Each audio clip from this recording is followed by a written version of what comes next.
No franchise in sports history has more ghosts than the New York Yankees. Not just great players, icons, legends who didn't just win games, they became symbols of baseball itself. One turned the sport into a spectacle. One became the face of greatness and grace. One carried the myth of Yankee Stadium into a new generation. One became the heartbeat of the Yankee dynasty. But when a team has 27 championships, retired numbers everywhere, and a history overflowing with legends, choosing only 4 is almost impossible. This is not just a list of the best Yankees ever. This is the Mount Rushmore of the New York Yankees. First up, Yogi Berra. He was 5'8", the son of Italian immigrants, and he quit school after 8th grade. At 19, he fired rockets at German machine gun nests on the beaches of Normandy. At 25, he was catching for the greatest baseball dynasty ever assembled. At 30, he was the most valuable player in the American League. He won 10 World Series championships, more than any player in baseball history. He said things like, "It ain't over till it's over, and when you come to a fork in the road, take it." They didn't make sense. They made perfect sense. He became so quotable that presidents and philosophers cited him more than Shakespeare. His name is Yogi Berra, and this is the story of a man who proved that you don't have to look like a hero to become one.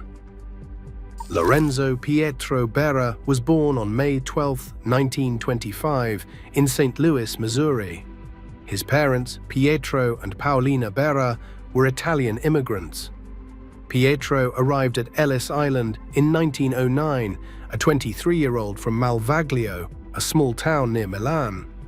He found work in the brickyards and eventually settled his family in a neighborhood called The Hill, a tight-knit Italian-American community in South St. Louis where everybody knew everybody and family meant everything. The Berras were working poor. Pietro labored in the clay mines and brick factories alongside the other fathers on the hill. They never went without, but they never had more than they needed. Lorenzo was the youngest of 5 children, with 3 older brothers and a sister. His mother had trouble pronouncing his name in English, so the family called him Lordy. Lordy's 3 older brothers were all talented athletes. They attracted attention from Major League Baseball scouts, but their father made them quit playing and get jobs to help support the family. That was the way it worked in immigrant families during the Depression. Dreams came second to survival, but the brothers passed their love of sports down to their youngest sibling. Because he was the baby of the family, and because his older brothers had already improved the family's financial situation, Lordy got something they never had. He got permission to dream. The kids on the hill played everything: baseball, soccer, football, roller hockey. They formed a YMCA team called the Stags and spent their days competing against kids from other neighborhoods.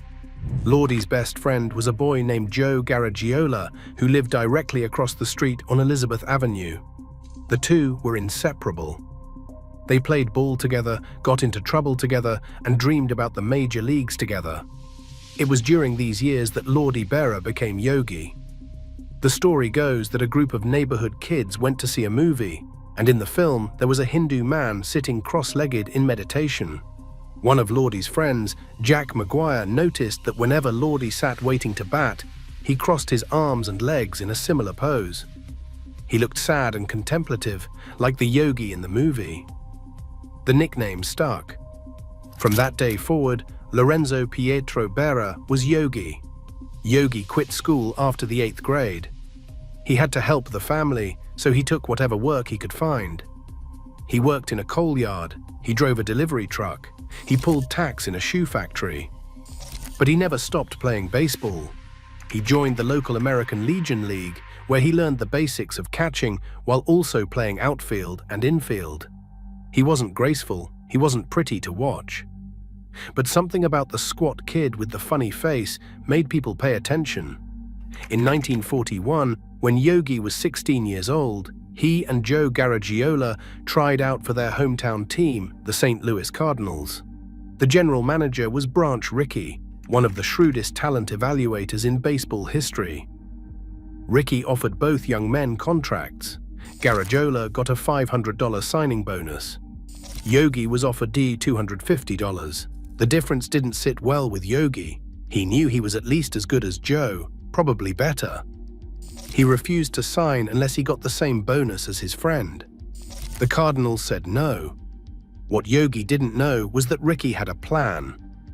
He was about to leave St. Louis to take over the Brooklyn Dodgers, and he wanted to save Yogi for his new team.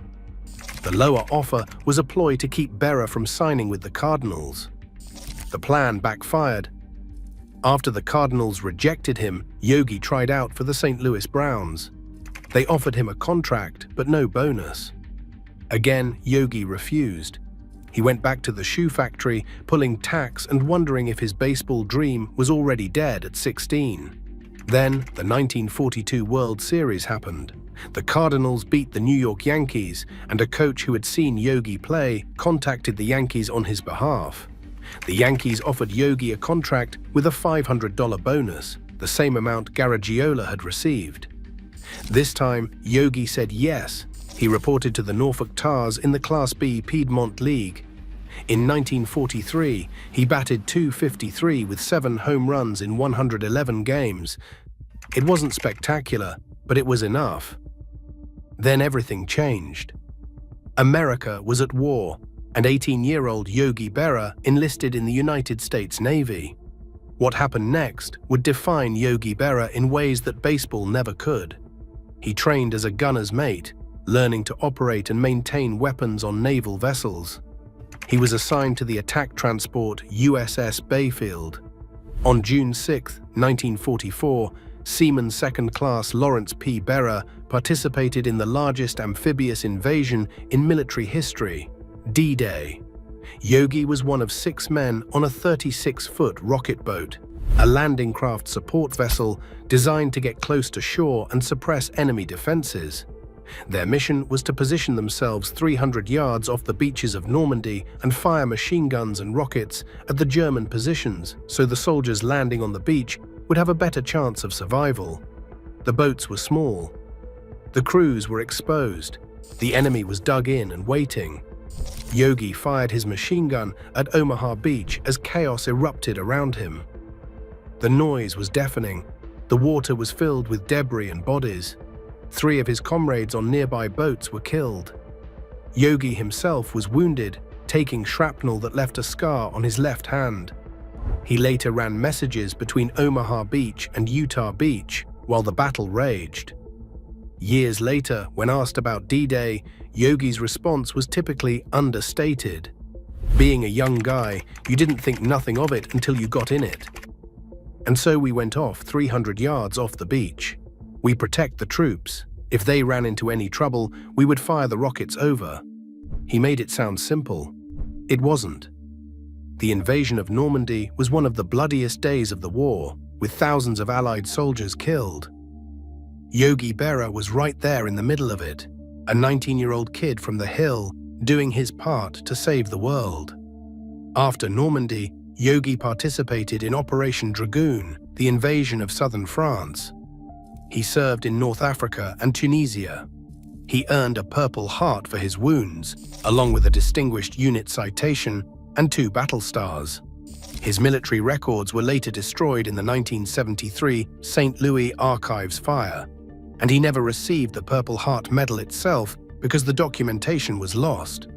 But the scar on his hand told the story. In January 1945, Yogi was stationed at the Naval Submarine Base in New London, Connecticut. While there, he played for the base baseball team.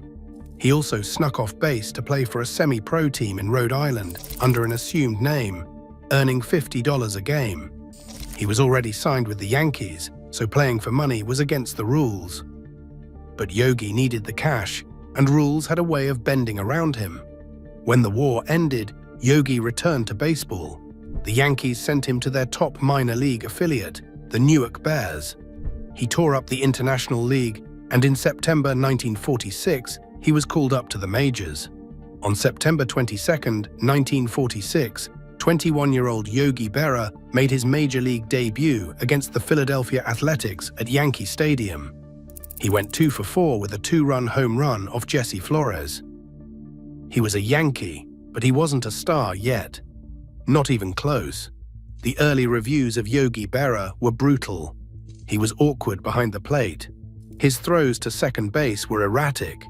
His body looked all wrong for a professional athlete. Even the Yankees' own manager made cruel comments about his appearance. He was called the APE. Sportswriters made fun of his face, his build, his intelligence. Yogi heard all of it. His response became one of his most famous lines. "So I'm ugly. So what? I never saw anyone hit with his face." The turning point came in 1949 when Casey Stengel took over as Yankees manager. Stengel saw what others missed. He saw a player with incredible hand-eye coordination who could hit any pitch within reach. He saw a competitor who rose to the occasion when the pressure was highest. He saw a winner. Stengel brought in Hall of Fame catcher Bill Dickey to work with Yogi on his defense. Dickey taught him how to move behind the plate, how to frame pitches, how to throw out runners, and most importantly, how to handle a pitching staff. Yogi later described the mentorship in his own unique way. "He is learning me his experience. It worked." By 1950, Yogi Berra had transformed himself from a defensive liability into one of the best catchers in baseball. That year, he hit a .322 batting average with 28 home runs and 124 runs batted in. He finished third in the MVP voting. The Yankees won the World Series. It was just the beginning. From 1949 to 1953, the New York Yankees won 5 consecutive World Series championships. No team had ever done it before. No team has done it since. And Yogi Berra was the heart of those teams. He wasn't the most famous Yankee. That was Joe DiMaggio, then Mickey Mantle. But Yogi was the most valuable. In 1950, Yogi established himself as a legitimate star. He batted .322 with 28 home runs and 124 runs batted in, as the Yankees swept the Philadelphia Phillies to win their second straight championship. He finished third in the most valuable player voting that year, and many thought he deserved to win. The award went to his teammate Phil Rizzuto instead. In 1951, Yogi won his first American League Most Valuable Player award. He won it again in 1954 and 1955, becoming one of only 6 players in history to win 3 Most Valuable Player awards. Roy Campanella of the Dodgers was the only other catcher to accomplish this feat. From 1950 to 1957, he never finished lower than 4th in the voting. Think about that. For 8 straight years, Yogi Berra was one of the 4 most valuable players in the American League. The 1955 World Series brought heartbreak. The Yankees faced the Brooklyn Dodgers, who had never won a championship despite 7 previous attempts. In Game 1, Jackie Robinson stole home. Yogi was furious. He jumped up and down, arguing that Robinson was out.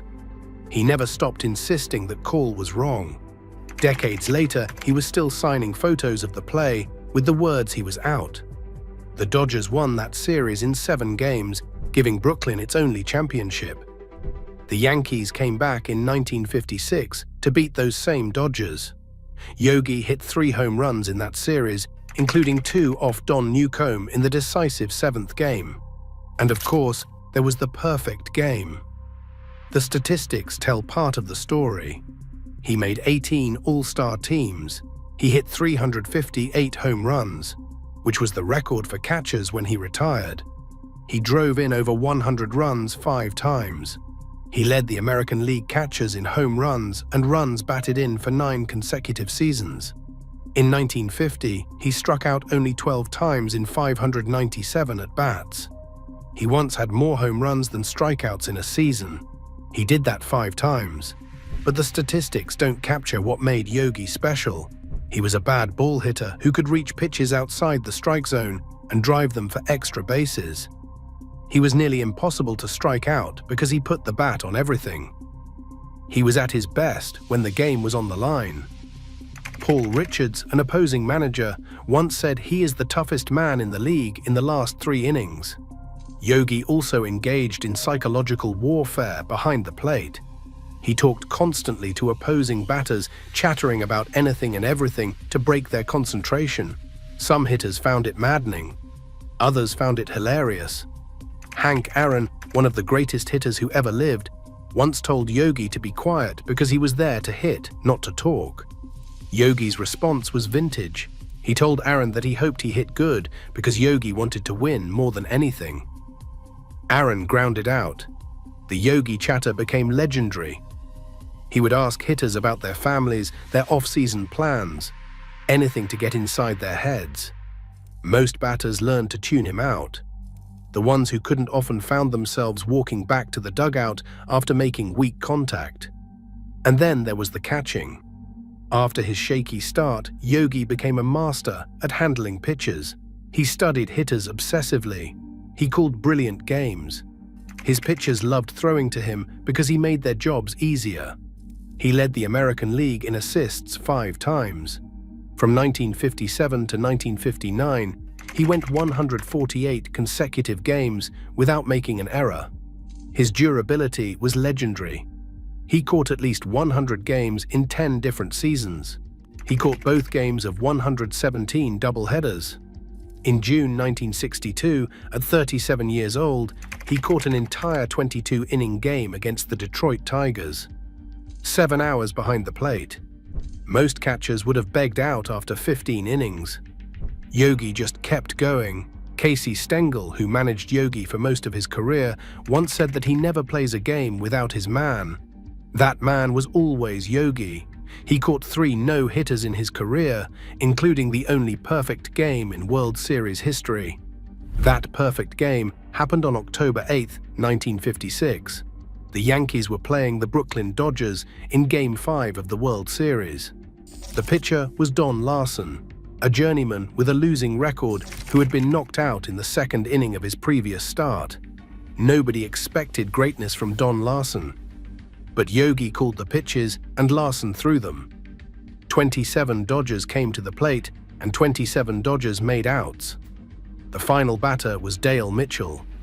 Larsen threw a fastball on the outside corner. Mitchell took it. The umpire's arm went up. Strike 3. What happened next became one of the most iconic images in baseball history. Yogi Berra sprinted to the mound and leapt into Don Larsen's arms, his legs wrapped around the pitcher's waist. His face a portrait of pure joy. The photograph captured everything that made Yogi Berra beloved: the passion, the childlike enthusiasm, the complete lack of self-consciousness about how he might look. Larsen didn't shake off a single sign that day. He threw 97 pitches and trusted his catcher completely. When asked about it afterward, Yogi said Larsen's only bad pitch was a hanging slider in the 5th inning. One bad pitch in a perfect game. That's how well Yogi called it. The Yankees beat the Dodgers in that 1956 World Series. It was Yogi's 7th championship. He would win 3 more, finishing his playing career with 10 World Series rings, more than any player in history. He appeared in 14 World Series total and played in 75 World Series games, both records.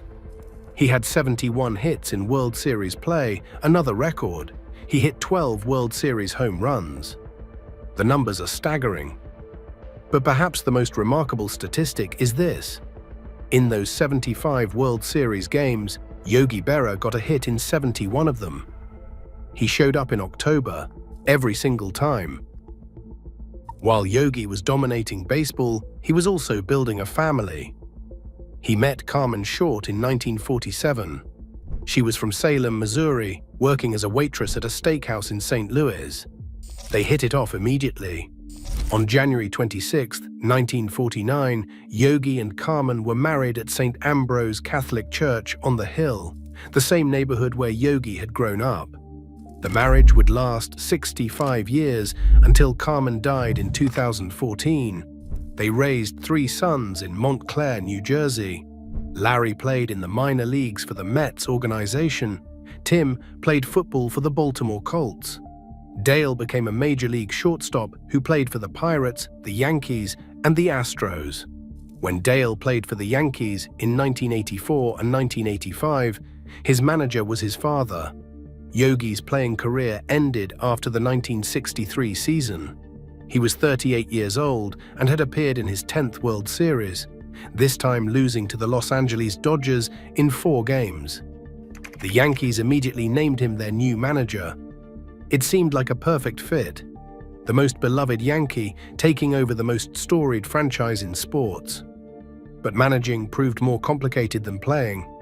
The 1964 season was filled with drama, including the famous harmonica incident when infielder Phil Linz played his harmonica on the team bus after a tough loss and Yogi told him to stop. The confrontation made national news. People wondered if Yogi had the toughness to manage professional athletes. He answered those doubts by winning the American League pennant.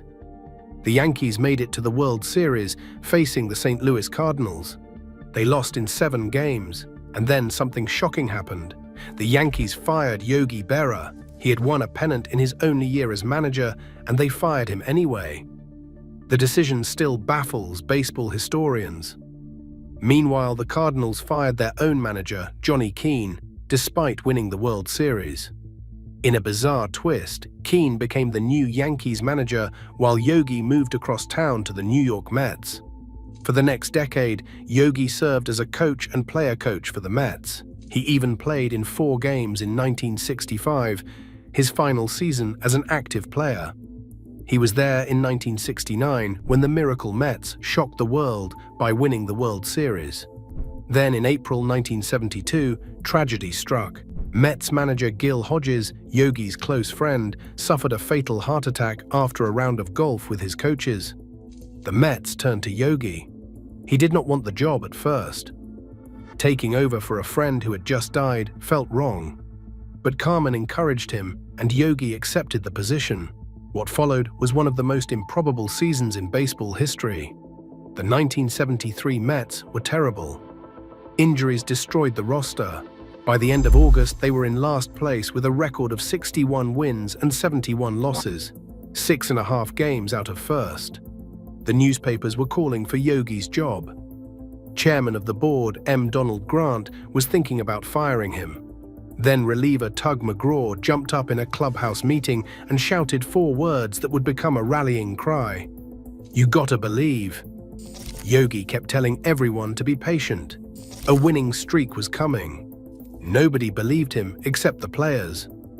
It was around this time that Yogi supposedly said his most famous line, "It ain't over till it's over." The Mets went 20-8 in September. They won the National League East with a record of 82 wins and 79 losses, a winning percentage of just .509. It remains the lowest winning percentage of any pennant winner in Major League history. They beat the Cincinnati Reds in a brutal playoff series that included a bench-clearing brawl between Pete Rose and Mets shortstop Bud Harrelson. They made it all the way to the World Series before losing to the Oakland Athletics in 7 games.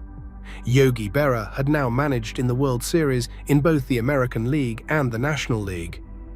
Only Joe McCarthy had done it before him. Yogi stayed with the Mets through 1975, then returned to the Yankees as a coach. In 1984, the Yankees made him manager again. Owner George Steinbrenner promised that Yogi would have the job for the entire 1985 season, no matter what. After a third-place finish in 1984, Yogi believed him. 16 games into the 1985 season, with the Yankees at 6 wins and 10 losses, Steinbrenner fired Yogi Berra. He sent general manager Clyde King to deliver the news rather than doing it himself. Billy Martin, who had been serving as an advanced scout, took over as manager. The players were devastated. Don Mattingly had tears in his eyes. Don Baylor kicked over a trash can. Yogi did not criticize Steinbrenner publicly. He just said he was the boss and he could do what he wanted. But privately, he was furious. Steinbrenner had broken his word, and that meant everything to a man raised on the hill, where your word was your bond. Yogi vowed never to return to Yankee Stadium as long as that guy was in charge. And for 14 years, he kept that vow. He did not attend Old Timers' Day. He did not show up when they dedicated his plaque in Monument Park in 1988. He coached for the Houston Astros and stayed far away from the Bronx. The feud became legendary. Fans hoped for reconciliation. Yogi's family urged him to make peace. He refused. Then Joe DiMaggio got involved. DiMaggio was DYing. In early 1999, he summoned Steinbrenner to his hospital room and told him to end the feud. "It should not be a personal thing," DiMaggio said. "It should be first for the fans, then for the game, then for the Yankees. That should be more important than two men having a feud." On January 5, 1999, George Steinbrenner flew to New Jersey and met with Yogi and Carmen at the Yogi Berra Museum on the campus of Montclair State University. Steinbrenner apologized. He said firing Yogi was the worst mistake he ever made in baseball. He admitted he had screwed up. Yogi's response was simple. 14 years is long enough. He said, "I forgive you, George. Don't worry about it. I've made a lot of mistakes in my baseball career too." The feud was over. 6 months later, the Yankees hosted Yogi Berra Day at the stadium. Don Larsen threw the ceremonial first pitch to his old battery mate. And then something magical happened. That afternoon, Yankees pitcher David Cone threw a perfect game against the Montreal Expos. It was only the 16th perfect game in Major League history and the first by a Yankee since Larsen. Yogi was there to see it, back home where he belonged. Through all of this, through the championships and the heartbreaks and the feuds, Yogi Berra kept saying things that made no sense and perfect sense at the same time. The Yogi-isms became as famous as his baseball achievements. "When you come to a fork in the road, take it." He said this while giving directions to his house. Either fork would get you there. Nobody goes there anymore. It's too crowded. He was talking about a popular restaurant in St. Louis. Baseball is 90% mental. The other half is physical. The future ain't what it used to be. You can observe a lot by just watching. It's like déjà vu all over again. I really didn't say everything I said. Some of these quotes were invented by sports writers and publicists. Yogi knew it and didn't much care. A lot of guys come up to me and say, "Hey Yog, say a Yogi-ism." I tell them, I don't know any. They want me to make one up. I don't make them up. I don't even know when I say it. They're the truth. And it is the truth. I don't know. The Yogi-isms entered the American language like few expressions before or since. Presidents quoted him. Philosophers analyzed him. He became more cited than Shakespeare in some collections of quotations. The funny-looking kid from the Hill who quit school after 8th grade had somehow become one of the most quoted Americans in history. Yogi spent his final years at Museum Peace. He reconciled with the Yankees and became a regular at spring training and home games, working with young catchers and telling stories from the old days. He opened his museum in 1998, dedicated to education and the values he had lived by. The Yogi Berra Museum and Learning Center sits on the campus of Montclair State University, which also named its baseball stadium after him. The museum houses his championship rings, his catcher's mitt from Larsen's perfect game, and countless photographs and artifacts from his remarkable career. He was elected to the Baseball Hall in 1972, receiving 85% of the vote. That same year, the Yankees retired his number 8, jointly honoring both Yogi and his mentor Bill Dickey, who had worn the same number. In 1999, he was named to the Major League Baseball All-Century team in a vote by fans. Yogi received the Lone Sailor Award in 2009 and the Audie Murphy Award in 2010 for his military service. These honors meant as much to him as any baseball award. He never forgot what he had seen on the beaches of Normandy. He never forgot the friends he lost there. Carmen died in March 2014 after 65 years of marriage. Yogi was heartbroken. 18 months later, on September 22, 2015, Lawrence Peter Berra died in his sleep at his home in New Jersey. He was 90 years old. The tributes poured in from everywhere. The The Yankees wore a number 8 patch on their uniforms for the remainder of the season. The Empire State Building was lit in blue and white pinstripes. New York City lowered its flags to half-staff for an entire day. Derek Jeter attended the funeral at the Church of the Immaculate Conception in Montclair. So did Hal Steinbrenner, Rachel Robinson, the widow of Jackie, and former Mayor Rudy Giuliani. Joe Torre, Yogi's longtime friend and former Yankees manager, delivered remarks celebrating a life well lived. 2 months after his death, Yogi received the Presidential Medal of Freedom, the nation's highest civilian honor. His son Larry accepted the award at the White House. President Barack Obama, using one of Yogi's most famous lines, said one thing we know for sure: if you can't imitate him, don't copy him. The word medal seemed fitting for a life this full. The award recognized not just his baseball career, but his military service and his commitment to education and civil rights. It was the perfect capstone to an improbable life. Think about what Yogi Berra accomplished. He grew up poor in an immigrant neighborhood during the Depression. He quit school at 14 to help his family. He was rejected by his hometown team for not being good enough. He stormed the beaches of Normandy at 19 and came home with shrapnel wounds. He was mocked for his looks and his intelligence. And he became one of the most successful and beloved athletes in American history. The word accomplished hardly does it justice. 10 World Series championships, 3 Most Valuable Player awards, 18 All-Star selections, a perfect game behind the plate, a place in the Baseball Hall of Fame, a museum bearing his name, a Presidential Medal of Freedom, and through it all, he never lost the common touch that made him special. He remained Yogi from the Hill, the kid who played ball with Joe Garagiola on Elizabeth Avenue, the guy who said funny things without trying to be funny, the man who valued family and loyalty above everything else. He kept the common touch throughout. Near the end of his life, someone asked Yogi what he wanted to be remembered for. His answer was pure Yogi. He said he hoped people would remember him as a good person who loved his family and loved baseball. That's all. It was simple. It was humble, and like everything Yogi Berra ever said, it was the truth. Final statistics for Lawrence Peter Yogi Berra.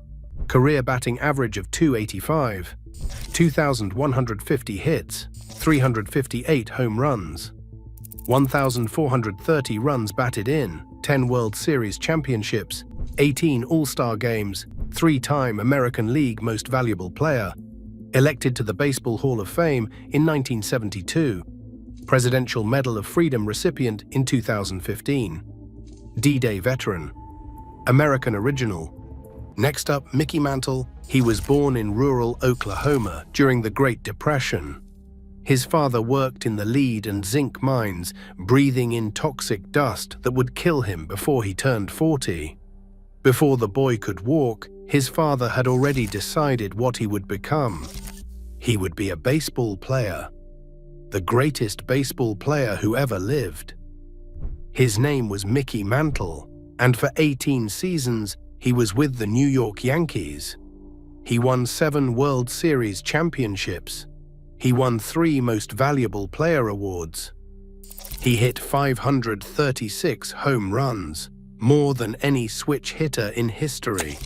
He could run faster, hit harder, and throw farther than anyone who had ever played the game.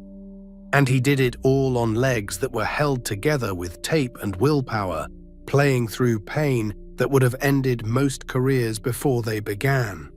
This is the story of a man who had everything and nearly threw it all away. A man who became a hero to millions and spent his final days warning children not to be like him.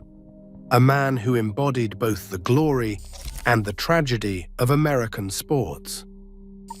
Mickey Charles Mantle was born on October 20th, 1931, in Spavinaw, Oklahoma. His father was Elvin Clark Mantle, though everyone called him Mutt. His mother was Lovell Richardson Mantle. Mickey was their first child together, though Lovell had 2 older children from a previous marriage. Mutt Mantle was a semi-pro baseball player who never made it to the big leagues. He worked as a tenant farmer and a county road grader before finally landing a job in the lead and zinc mines of northeastern Oklahoma. The work was brutal, the pay was poor, the dust was poison. But Mutt had a dream that kept him going. His son would make it where he never could. Before Mickey was even born, Mutt decided to name him after his favorite player, Mickey Cochrane, the Hall of Fame catcher for the Philadelphia Athletics. What Mutt did not know was that Cochrane's real first name was Gordon. Mickey was just a nickname. Years later, Mantle would joke that he was grateful his father never learned the truth. He would have hated being named Gordon. When Mickey was 4 years old, the family moved to Commerce, Oklahoma, a small mining town about 20 miles from Joplin, Missouri. Mutt went to work for the Eagle Peacher Zinc and Lead Company. Every day after his shift ended, covered in the gray dust that was slowly killing him, Mutt would come home and teach his son to play baseball. They practiced next to an old tin barn behind their house. Mutt pitched right-handed while Mickey batted left-handed. Then Mickey's grandfather, Charlie Mantle, would pitch left-handed while Mickey batted right-handed. They used tennis balls because baseballs were too expensive. By the time Mickey was 5, he was already a switch hitter. By the time he was 10, everyone in Commerce knew there was something special about the Mantle kid. Mutt Mantle was relentless in his pursuit of his son's baseball future. Every day after work, no matter how exhausted he was from the mines, he would practice with Mickey for hours. He believed that switch hitting would give his son an advantage. He believed that managers would eventually platoon players, using right-handed hitters against left-handed pitchers and vice versa. A switch hitter would always be in the lineup. Mutt was right. The relationship between father and son was complicated. Mutt pushed Mickey hard, sometimes too hard. But Mickey worshipped his father. Everything he did on the baseball field was for Mutt. Years later, Mickey would say that after his father died, baseball became a job. Before that, it had been a way to make his father proud. Mickey was not just a baseball player. He was a natural athlete who excelled at everything. At Commerce High School, he starred in football and basketball, as well as baseball. Some people thought he might become a professional football player. The University of Oklahoma even offered him a scholarship. But in his sophomore year, everything almost ended. During a football practice, Mickey was kicked in the left shin. The injury seemed minor at first. Then it got worse. The doctors diagnosed osteomyelitis, a serious bone infection. In those days, before antibiotics were widely available, osteomyelitis was often fatal. The doctors considered amputating Mickey's leg. His parents drove him through the night to Oklahoma City, where he was admitted to the Crippled Children's Hospital. There, doctors treated him with penicillin, a new wonder drug that had only recently become available. The treatment worked. Mickey kept his leg, but the osteomyelitis would plague him for the rest of his life, weakening his bones and making him susceptible to injury. In 1948, while playing for a semi-pro team called the Baxter Springs Whiz Kids, Mickey caught the attention of Tom Greenwade, a scout for the New York Yankees. Greenwade had actually come to watch another player, a third baseman named Billy Johnson. But during the game, Mickey hit 3 home runs. Greenwade knew immediately that he had found something special. Because Mickey was only 16, Greenwade had to wait until he graduated from high school to sign him. In the spring of 1949, immediately after graduation, Greenwade showed up at the Mantle home with a contract. Mickey signed with the New York Yankees for a bonus of $1,100 and a salary of $140 per month. His father thought it was a fortune. Mickey was assigned to the Independence Yankees in the Class D Kansas-Oklahoma-Missouri League. He played shortstop and batted .313, but he struggled at times, striking out frequently and making errors in the field. At one point, he called his father and said he wanted to quit. Mutt drove to Independence and set him straight. Playing baseball, Mutt told him, was a lot better than working in the mines. Mickey stayed. In 1950, Mickey moved up to the Joplin Miners in the Class C Western Association. He won the batting title with a .383 average. He also made 55 errors at shortstop. The Yankees knew he could hit. They were not so sure about his defense. That winter, Mickey met a high school senior named Merlin Johnson at a dance in Picha, Oklahoma. They started dating and would eventually marry. But first, Mickey had to go to spring training with the New York Yankees. The spring of 1951 changed everything. Mickey arrived at the Yankees training camp in Phoenix, Arizona, and immediately started destroying baseballs. He hit over 400 feet in exhibition games. He hit 9 home runs, including shots that traveled distances nobody had ever seen. Casey Stengel, the Yankees' legendary manager, was astonished. He told reporters that the 19-year-old from Oklahoma might be the greatest prospect he had ever seen. He was destroying baseballs. Mickey made the opening day roster. He was assigned to right field because Joe DiMaggio, the greatest living Yankee, was still playing center field. Mickey wore number 6. He was nervous and overwhelmed. New York City was a long way from Commerce, Oklahoma.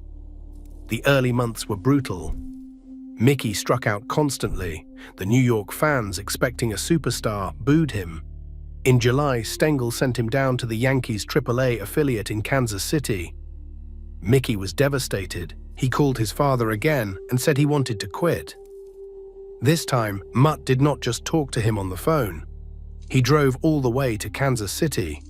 When he arrived at Mickey's hotel room, he did not offer sympathy. He started packing Mickey's bags.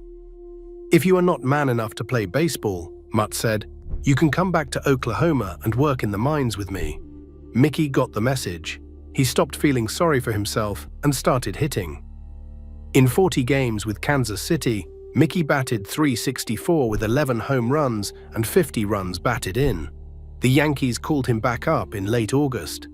This time, he was ready. He was given number 7, which would become the most famous number in Yankees history. The Yankees won the pennant and faced the New York Giants in the 1951 World Series. In Game 2, Mickey's life changed forever. It happened in the 5th inning. Willie Mays, the Giants' rookie center fielder, hit a fly ball to right center field. Mickey and DiMaggio both went after it. At the last moment, DiMaggio called for the ball. Mickey tried to stop, to get out of DiMaggio's way. His right foot caught in an exposed drainpipe cover embedded in the outfield grass. Mickey went down hard. His right knee twisted at a sickening angle. He lay motionless on the field while 65,000 fans went silent. DiMaggio made the catch, then knelt beside his fallen teammate. They carried Mickey off on a stretcher. What happened next was even worse. Mickey's father had come to New York to watch the World Series. When Mickey was taken to the hospital, Mutt came with him. Outside the hospital, Mickey put his arm around his father's shoulder for support. And Mutt collapsed. Mickey had not known that his father was sick. Mutt had been hiding his illness for months.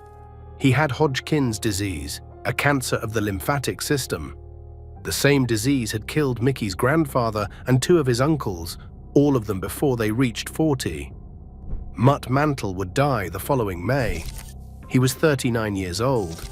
Mickey's knee injury was diagnosed as torn ligaments. He had surgery, but the knee was never the same. For the rest of his career, he would wrap his leg from hip to ankle before every game. The pain was constant. The fear of re-injury was always present. But Mickey kept playing. The 1951 injury was just the beginning. Throughout his career, Mickey suffered an astonishing series of injuries. In 1953, he tore ligaments in his right knee again. In 1954, he had surgery to remove a cyst from behind his knee. In the 1957 World Series, he injured his right shoulder, which hampered his throwing and his right-handed swing for the rest of his career. In only 4 of his 18 seasons did he appear in as many as 150 games. What made Mickey's accomplishments so remarkable was that he achieved them while never being fully healthy.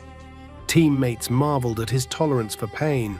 They watched him limp to the plate, his legs wrapped in bandages, barely able to walk. Then they watched him hit the ball 400 feet.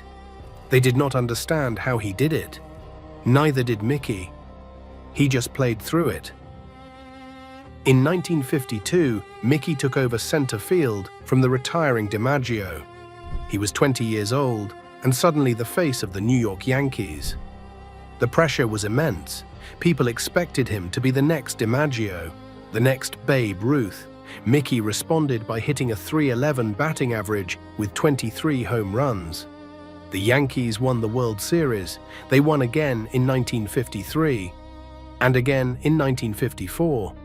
From 1949 to 1953, the Yankees won 5 consecutive championships. Mickey was at the heart of it all, though he was still learning, still growing into his enormous potential.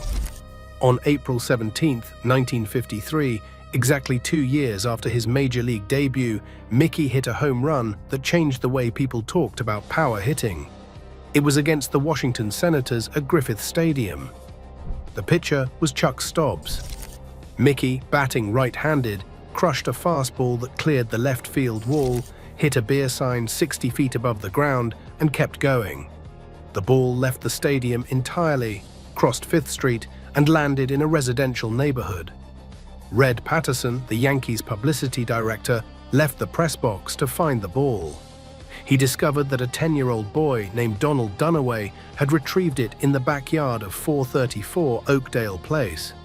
Patterson paced off the distance and announced that the ball had traveled 565 feet. The term tape measure home run was born that day. The ball and bat are now in the Baseball Hall of Fame. Mickey hit tape measure shots throughout his career. He nearly hit balls out of Yankee Stadium, a feat that had never been accomplished. He hit them off the third-deck facade where no one had hit them before. Ted Williams, perhaps the greatest hitter who ever lived, said that the sound of Mickey hitting a baseball was like an explosion. In 1956, Mickey had the greatest season of his career. He called it his favorite summer. He led the major leagues with a .353 batting average, 52 home runs, and 130 runs batted in. He won the Triple Crown, the only switch hitter ever to accomplish the feat. He also led the league in runs scored, with 132, slugging percentage at .705, and total bases with 376. He was named the American League Most Valuable Player. The numbers only tell part of the story. What made Mickey special was the way he played. He could hit the ball farther than anyone. He could run faster than anyone. He was once timed running from home to first base in 3.1 seconds, a speed that seemed impossible for a man his size. He could throw with power and accuracy from the deepest parts of center field. He was a complete player, the kind who comes along once in a generation, perhaps once in a lifetime.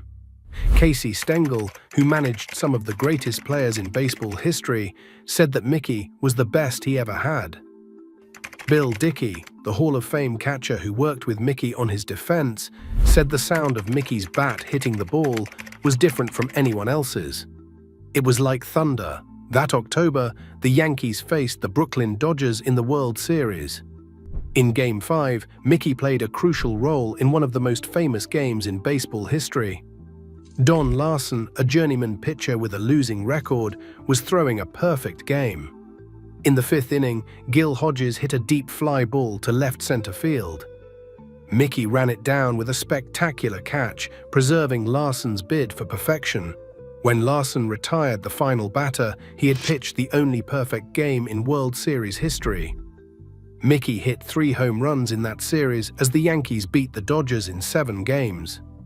Mickey won his second consecutive Most Valuable Player award in 1957, batting .365 with 34 home runs. He won his third Most Valuable Player award in 1962, despite missing nearly 40 games to injury. He finished his career with 3 Most Valuable Player awards, tying him with Joe DiMaggio and Jimmy Fox for the most in American League history at that time. The 1961 season brought Mickey's greatest challenge. He and his teammate Roger Maris both chased Babe Ruth's record of 60 home runs in a single season. The record had stood since 1927. It was considered sacred, untouchable. Commissioner Ford Frick, who had been Ruth's ghostwriter and friend, announced that any new record would need an asterisk, if it was not accomplished in 154 games, the length of the season in Ruth's era. The American League had expanded its schedule to 162 games. Mickey and Roger shared an apartment in Queens with teammate Bob Cerv. They were friends, not rivals, despite what the newspapers wrote. The media dubbed them the M&M Boys and tried to create a feud between them. There was none. Mickey actively rooted for Roger, especially as the pressure intensified. The fans and the press were cruel to Maris. They wanted Mickey, the golden boy, the lifelong Yankee, to break the record.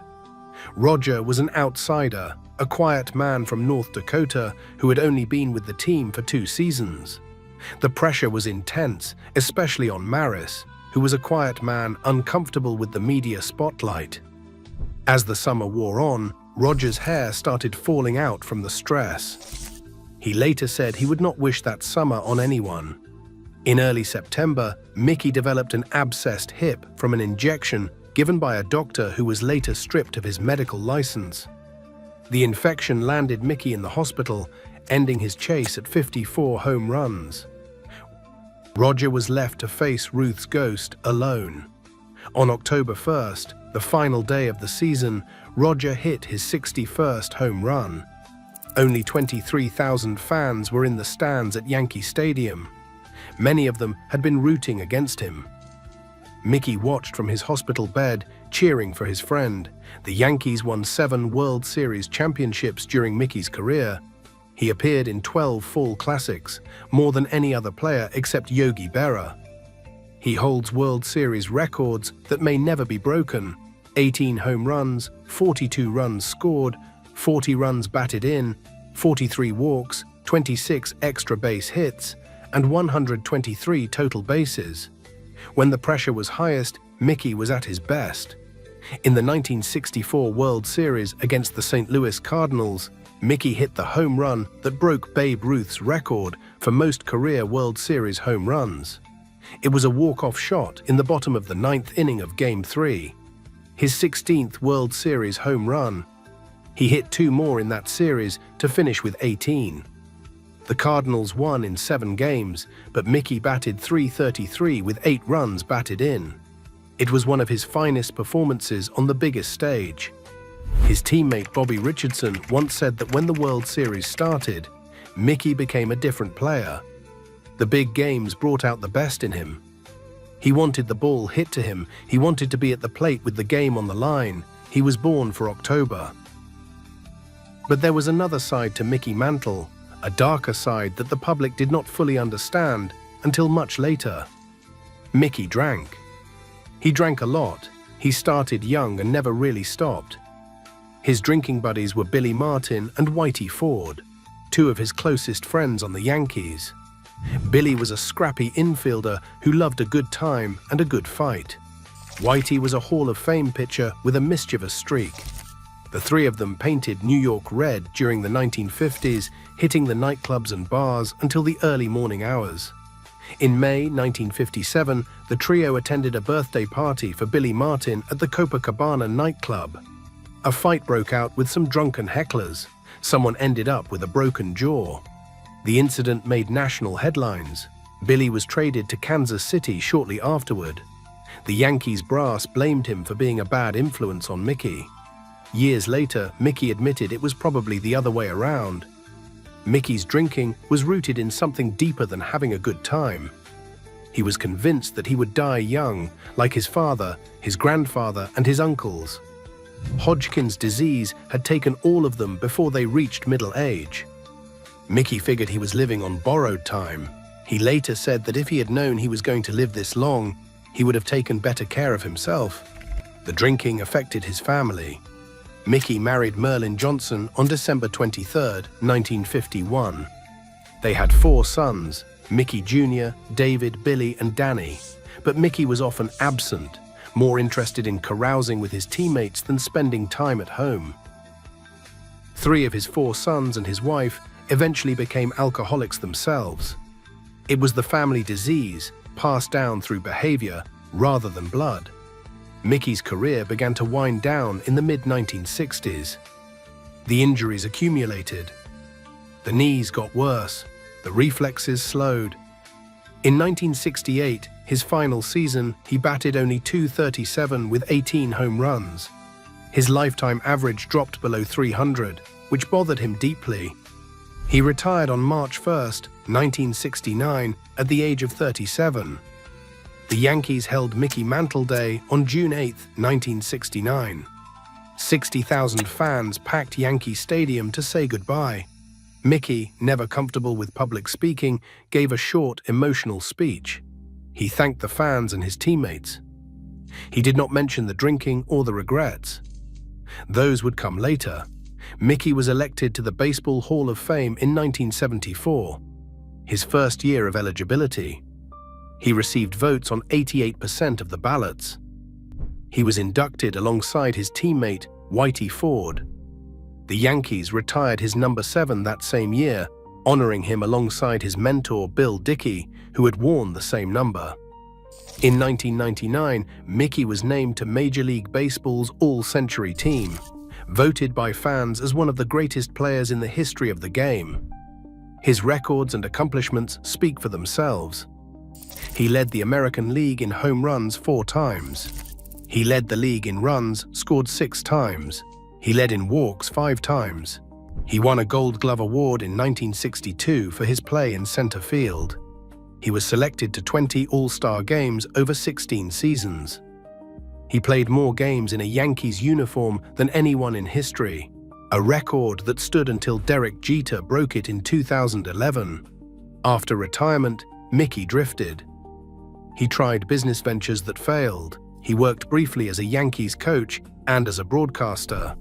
He made money signing autographs at card shows and appearing at celebrity golf tournaments. He opened a restaurant in New York City that bore his name. Through it all, he kept drinking. Billy Martin died on Christmas Day, 1989, in a car accident after a night of heavy drinking. Mickey served as a pallbearer at the funeral. The loss devastated him, but it did not make him stop.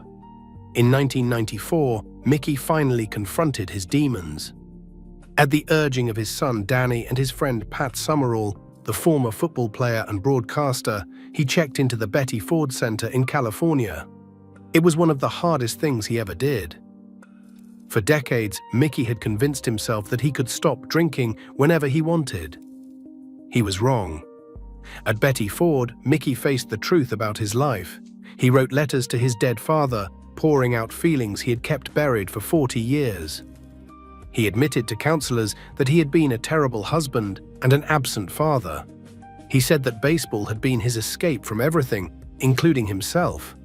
The doctors told him his liver was barely functioning. They warned him the next drink he took might be his last. Mickey got sober. He started talking publicly about his alcoholism, warning others about the dangers. He appeared on television and told the truth about the mistakes he had made. He wrote a confessional piece for Sports Illustrated in which he admitted that he had really screwed up, that he had been a lousy family man, that alcohol had stolen years from his life. But it was too late. In January 1994, doctors discovered that Mickey had hepatitis C, cirrhosis, and liver cancer. The cancer was aggressive. Without a transplant, he would die within weeks. On June 8, 1995, exactly 26 years after Mickey Mantle Day at Yankee Stadium, Mickey received a new liver at Baylor University Medical Center in Dallas. The transplant was controversial. Critics accused the hospital of giving preferential treatment to a celebrity. Doctors said Mickey's case was legitimate, that he had been on the waiting list and had risen to the top based on medical need. A month after the surgery, Mickey held a press conference. He was frail, his body wasted by disease, but his message was clear. He looked into the cameras and spoke directly to the children of America. "This is a role model," he said. "Don't be like me. God gave me a body and the ability to play baseball. I had everything, and I just..." He could not finish the sentence. On August 13, 1995, Mickey Mantle died at Baylor Medical Center. He was 63 years old. The cancer had spread from his liver to his lungs and abdomen. His family was at his bedside. 2 days later, more than 1,200 people gathered at Lovers Lane United Methodist Church in Dallas for his funeral. Bob Costas, the NBC sportscaster who had grown up idolizing Mickey, delivered the eulogy. "For a huge portion of my generation," Costas said, "Mickey Mantle was that baseball hero. We didn't just root for him, we felt for him." Costas spoke of Mickey's courage in his final months, his honesty about his failures, and his determination to use his remaining time to help others. In the last year of his life, Costas said, Mickey Mantle finally came to accept and appreciate the distinction between a role model and a hero. The first he often was not. The second he always will be. Country singer Roy Clark sang, "Yesterday When I Was Young," a song Mickey had loved. The old Yankees were there: Whitey Ford, Yogi Berra, Moose Skowron, Hank Bauer, Bobby Richardson. They had come to say goodbye to their friend, their teammate, their leader. After Mickey's death, organ donations across America increased dramatically. His final plea had reached people in a way that nothing else could. Even in death, he was helping others.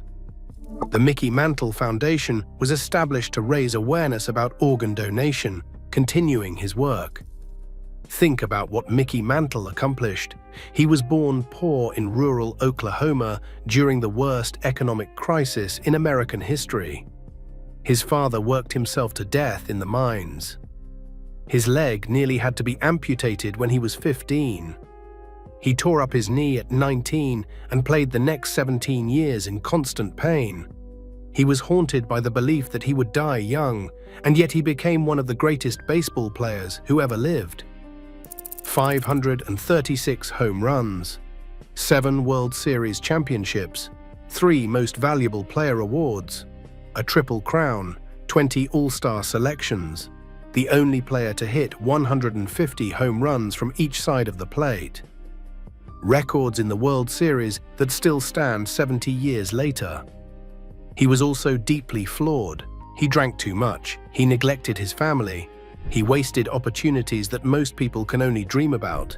He knew it, and in the end he had the courage to admit it publicly. That is what makes Mickey Mantle's story so powerful. He was not a saint, he was a human being, with all the weaknesses and contradictions that implies. He had extraordinary gifts and extraordinary demons. He achieved greatness, and he fell short of what he might have been. He was, in Bob Costas's words, a fragile hero. Near the end of his life, someone asked Mickey what he wanted to be remembered for. His answer was simple. He said he hoped people would remember him as someone who tried to tell people, in the end, not to make the mistakes he made. He said he hoped they would see him as someone who gave his last ounce of energy to try to help kids not do what he did. Final statistics for Mickey Charles Mantle: a career batting average of .298, 2,415 hits, 536 home runs, 1,509 runs batted in, 1,676 runs scored, 1,733 walks, 7 World Series championships, 12 World Series appearances, 18 World Series home runs, 3 American League Most Valuable Player awards, Triple Crown winner in 1956, elected to the Baseball Hall of Fame in 1974, the Commerce Comet, the Mick. Number 7, he was everything that was great about baseball and everything that was tragic about fame. He was a cautionary tale and an inspiration. He was proof that even the most gifted among us can lose their way, and that even those who have lost their way can find redemption. Mickey Mantle once said that if he knew he was going to live so long, he would have taken better care of himself. But maybe that is not the lesson. Maybe the lesson is that it is never too late to tell the truth. It is never too late to try to help someone else avoid your mistakes. It is never too late to say you are sorry. Don't be like me, Mickey said. Next up, Lou Gehrig. On the morning of May 2nd, 1939, the greatest first baseman in baseball history walked into the visitors' clubhouse at Briggs Stadium in Detroit. For 14 years, through broken bones and back spasms, through fevers and fractures, through injuries that would have sidelined any other man, Lou Gehrig had never missed a game, 2,130 consecutive contests.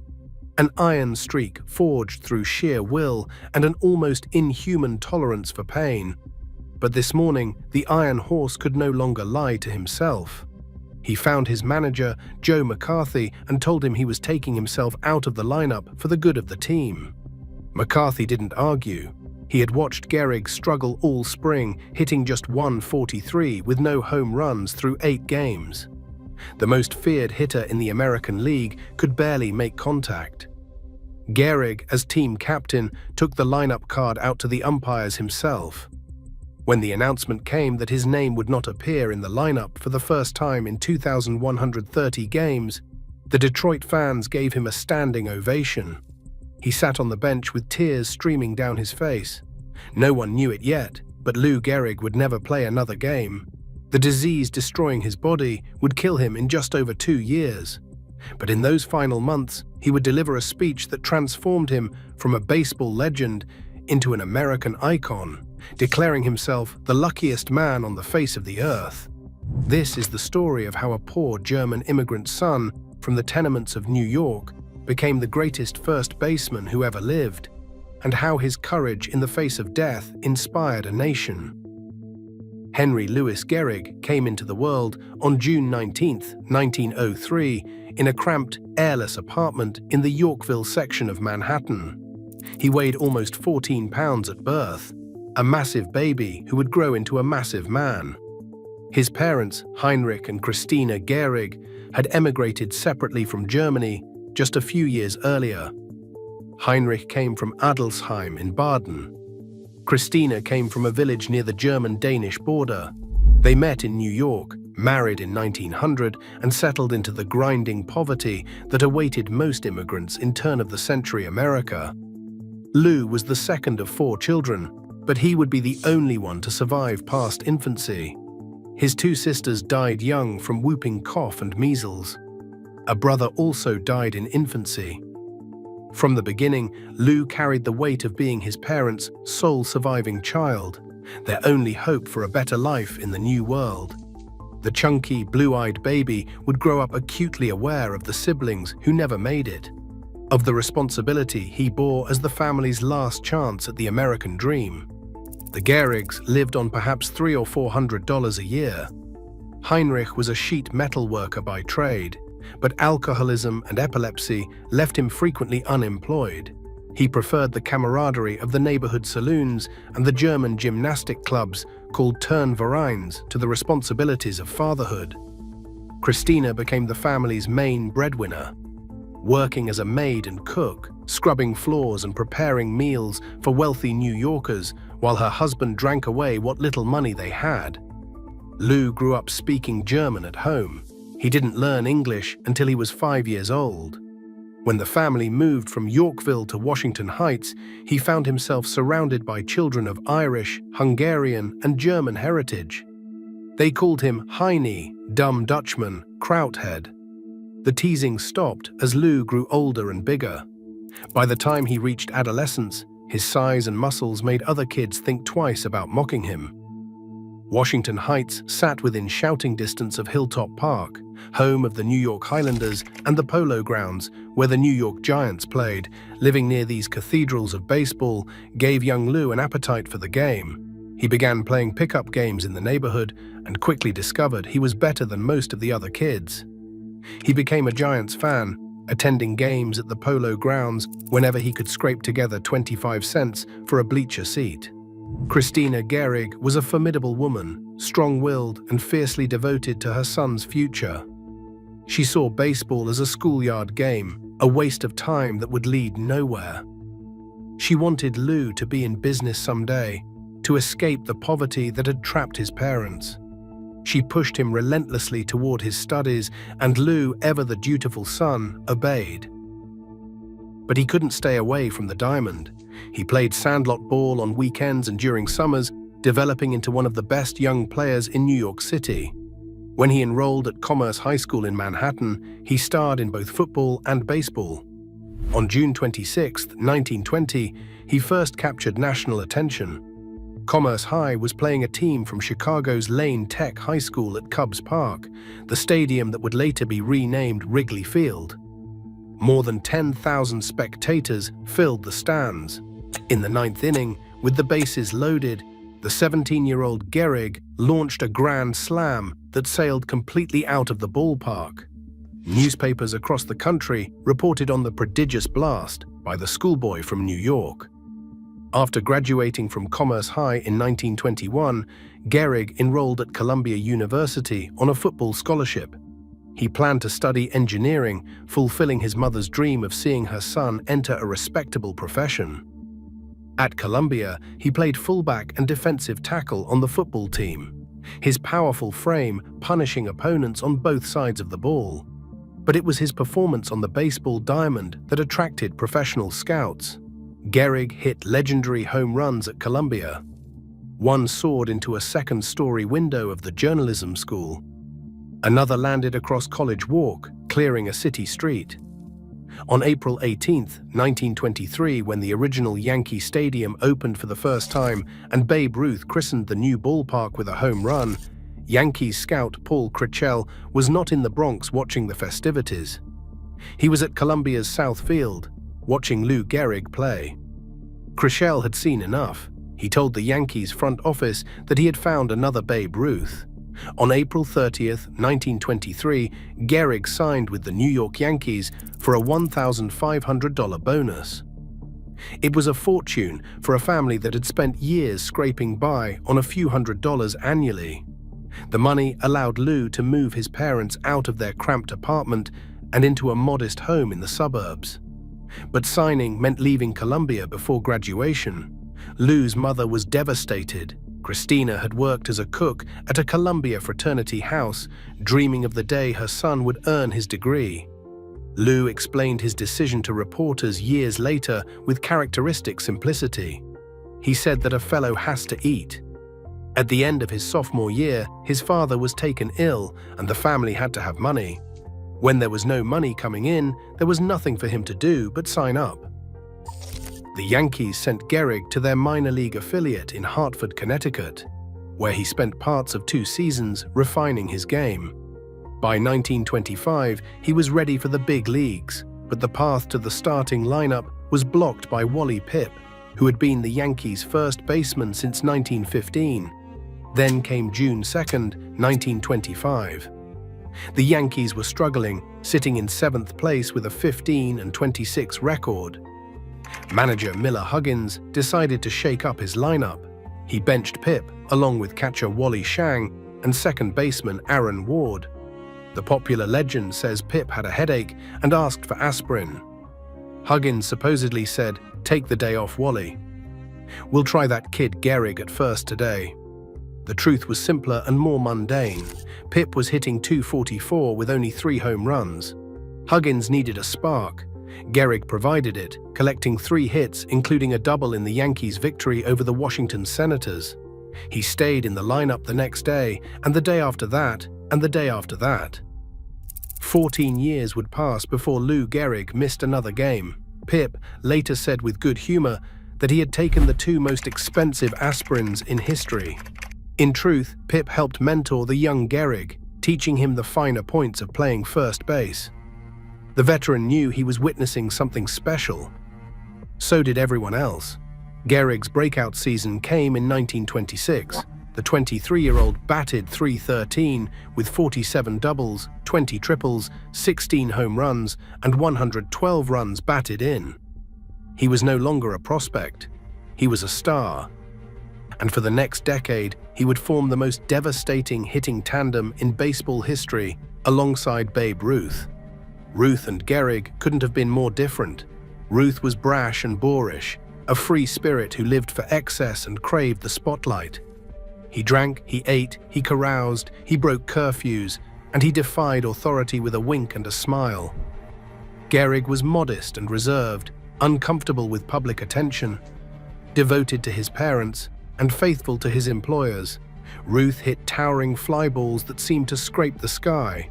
Gehrig hit screaming line drives that threatened to decapitate infielders. Ruth wore number 3 because he batted third. Gehrig wore number 4 because he batted cleanup, right behind the Bambino. Together, they terrorized American League pitching. In 1927, Ruth and Gehrig put together two of the greatest individual seasons in baseball history on the same team. Ruth hit 60 home runs, shattering his own record. Gehrig hit 47 with 218 hits, 52 doubles, 18 triples, and a then-record 175 runs batted in. He batted .373 with a .765 slugging percentage. His 117 extra base hits that season remained second all-time. The 1927 Yankees won 110 games and swept the Pittsburgh Pirates in the World Series. They are still considered by many the greatest team ever assembled, a juggernaut that won the American League pennant by 19 games. The heart of that lineup was called Murderers Row, a nickname borrowed from a notorious corridor in a New York City prison where condemned killers awaited execution. The first 6 hitters in the order were Earl Combs, Mark Koenig, Babe Ruth, Lou Gehrig, Bob Musell, and Tony Lazzeri. 4 of them would make the Hall of Fame. Opposing pitchers were said to walk to the mound like men walking to the gallows. The team batted .307 as a unit, slugged .489, and outscored their opponents by a record 376 runs. Despite his magnificent season, Gehrig was overshadowed by Ruth's assault on his own home run record. Ruth won the headlines, Gehrig won the Most Valuable Player award, but only because rules at the time prohibited previous winners from repeating. Ruth had won in 1923 and was therefore ineligible. Even Gehrig's greatest individual season felt like an afterthought. This would be the pattern of his career. Ruth earned $70,000 in 1927. Gehrig made $8,000. Ruth's salary exceeded the entire payroll of some opposing teams. Gehrig never complained. He showed up, he played, and he produced. Bill Dickey, the Hall of Fame catcher who roomed with Gehrig on the road for years, put it simply: he just went out and did his job every day. Gehrig's durability became the stuff of legend. On April 23, 1933, a pitch from Earl Whitehill of the Washington Senators struck Gehrig in the head. He was knocked unconscious. He stayed in the lineup the next day. In another game, a wild throw struck him in the face and opened a gash that required stitches. He played the following afternoon with bandages covering the wound. X-rays of his hands taken years later revealed 17 different fractures that had healed on their own. He played through all of them. He played through back spasms that left him barely able to stand. He played through fevers, through muscle pulls, through a broken thumb, through a broken toe. The Iron Horse was not merely a nickname, it was a statement of fact. On June 3, 1932, Gehrig became the first player of the modern era to hit 4 home runs in a single game. Playing against the Philadelphia Athletics at Shibe Park, he hit home runs in his first 4 at-bats. He came within feet of hitting a 5th when center fielder Al Simmons made a leaping catch at the wall, snagging what would have been a record-breaking blast. Only 2 players in all of baseball history had ever hit 4 home runs in a game before Gehrig, and none had done it since 1896. After the game, manager Joe McCarthy told him, "Well, Lou, nobody can take today away from you." But that same day, legendary Giants manager John McGraw announced his retirement after 30 years. McGraw, not Gehrig, dominated the next day's headlines. It was the story of Lou's career. The greatest moments of his life seemed destined to be overshadowed. On August 17, 1933, Gehrig played his 1,308th consecutive game, breaking the previous record held by Everett Scott. The record seemed unassailable. He kept adding to it game after game, year after year. By 1934, Gehrig had established himself as the greatest run producer in baseball history. He won the Triple Crown that year, leading the league with a .363 batting average, 49 home runs, and 165 runs batted in.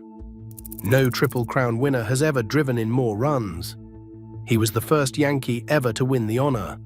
During a 3-year stretch from 1930 to 1932, Gehrig drove in more than 500 runs, a feat no other player has matched before or since. He had 6 seasons batting .350 or better, with a high of .379 in 1930. He had 8 seasons with 150 or more runs batted in. He had 11 seasons with more than 100 walks. He had 13 consecutive seasons scoring at least 100 runs and driving in at least 100 more. His career totals tell the story of sustained excellence that bordered on the supernatural. His career batting average was .340, his on-base percentage .447, and his slugging percentage .632. His career OPS of 1.080 ranks third all-time, behind only Babe Ruth and Ted Williams. Only 7 players in the history of the American and National Leagues have posted a career OPS above 1.000. Gehrig stands among them as the greatest first baseman of all. In 7 World Series, Gehrig batted .361, with 10 home runs and 35 runs batted in. The Yankees won 6 championships during his career in 1927, 1928, 1932, 1936, 1937, and 1938. He was the anchor, the constant, the man who made opposing pitchers pay for walking Ruth. Intentionally passing the Bambino to get to Gehrig was like leaping from a burning building into a pit of alligators. Lefty Grove, one of the best pitchers of the era, explained why he never threw at Gehrig, despite often throwing at other batters. "You can never tell what that big fellow will do if you get him mad at you." For all his public achievements, Gehrig remained intensely private.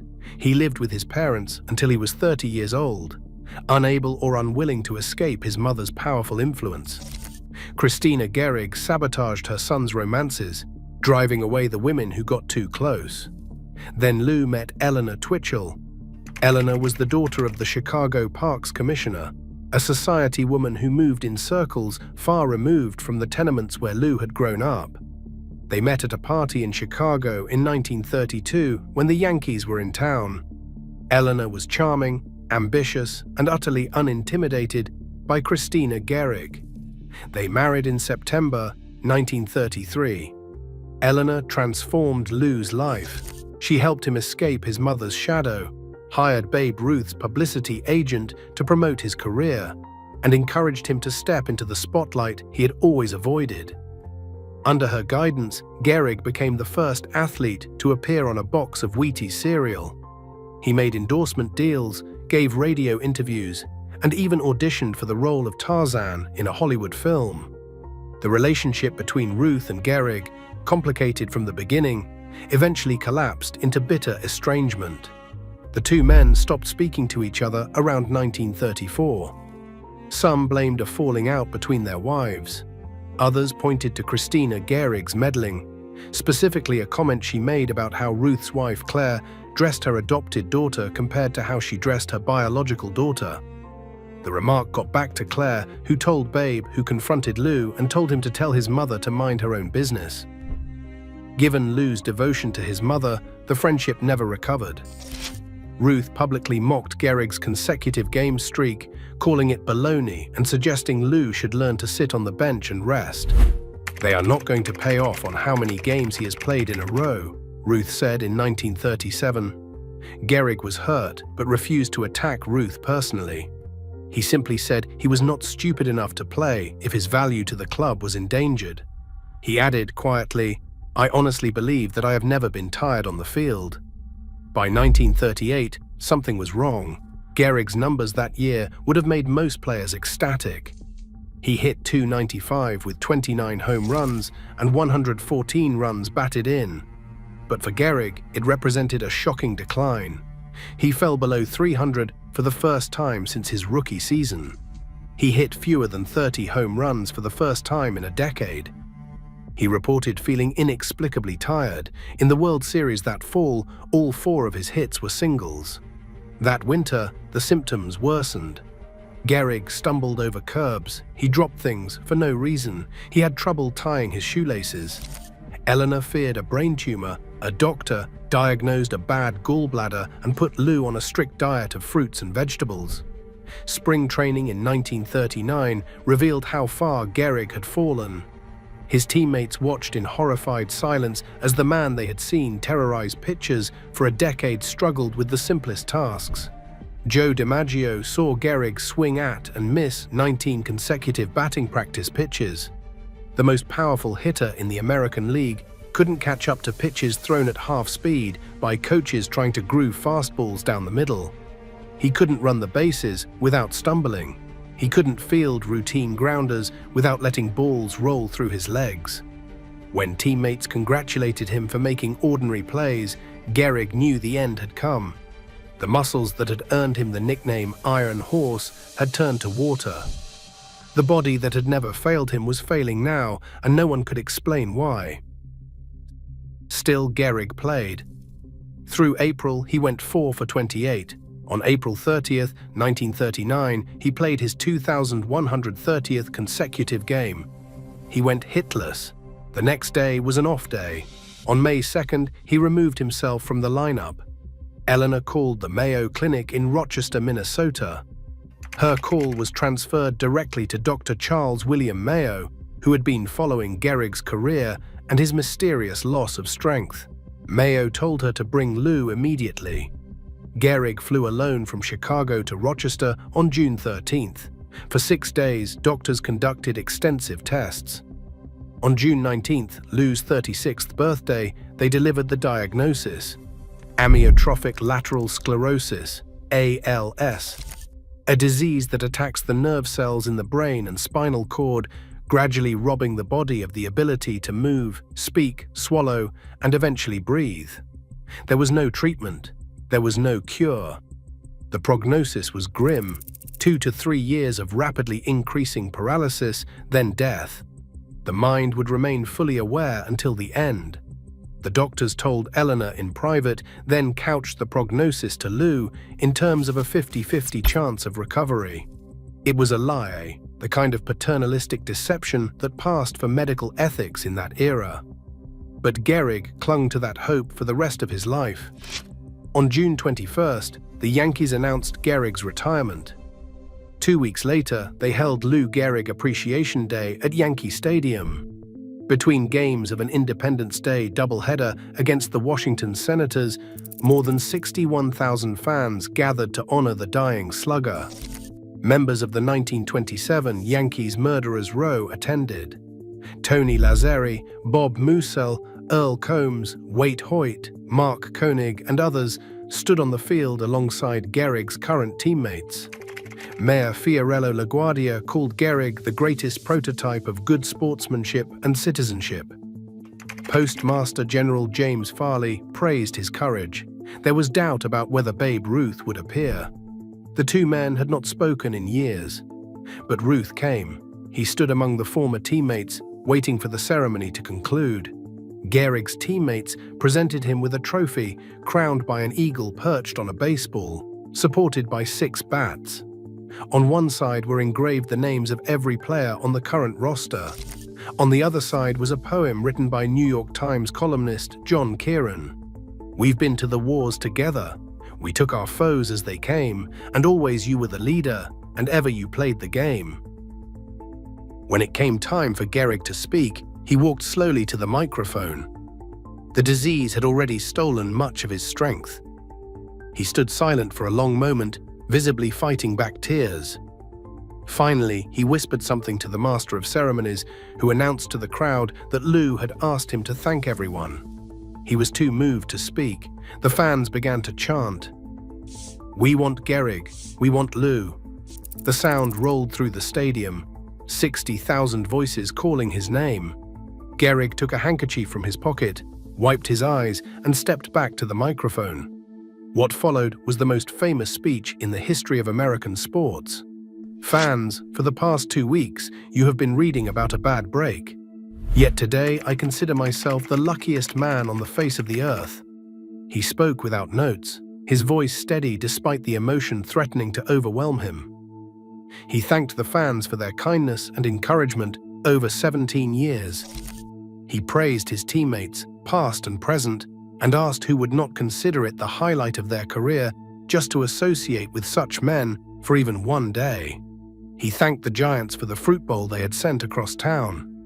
He expressed gratitude for the groundskeepers, the trainers, the stadium employees who had made his life easier for nearly 2 decades. He spoke of his managers with deep affection. Miller Huggins, the little fellow who had given him his chance and guided him through his early years. Joe McCarthy, the outstanding leader and smart student of psychology who was, in Gehrig's estimation, the best manager in baseball.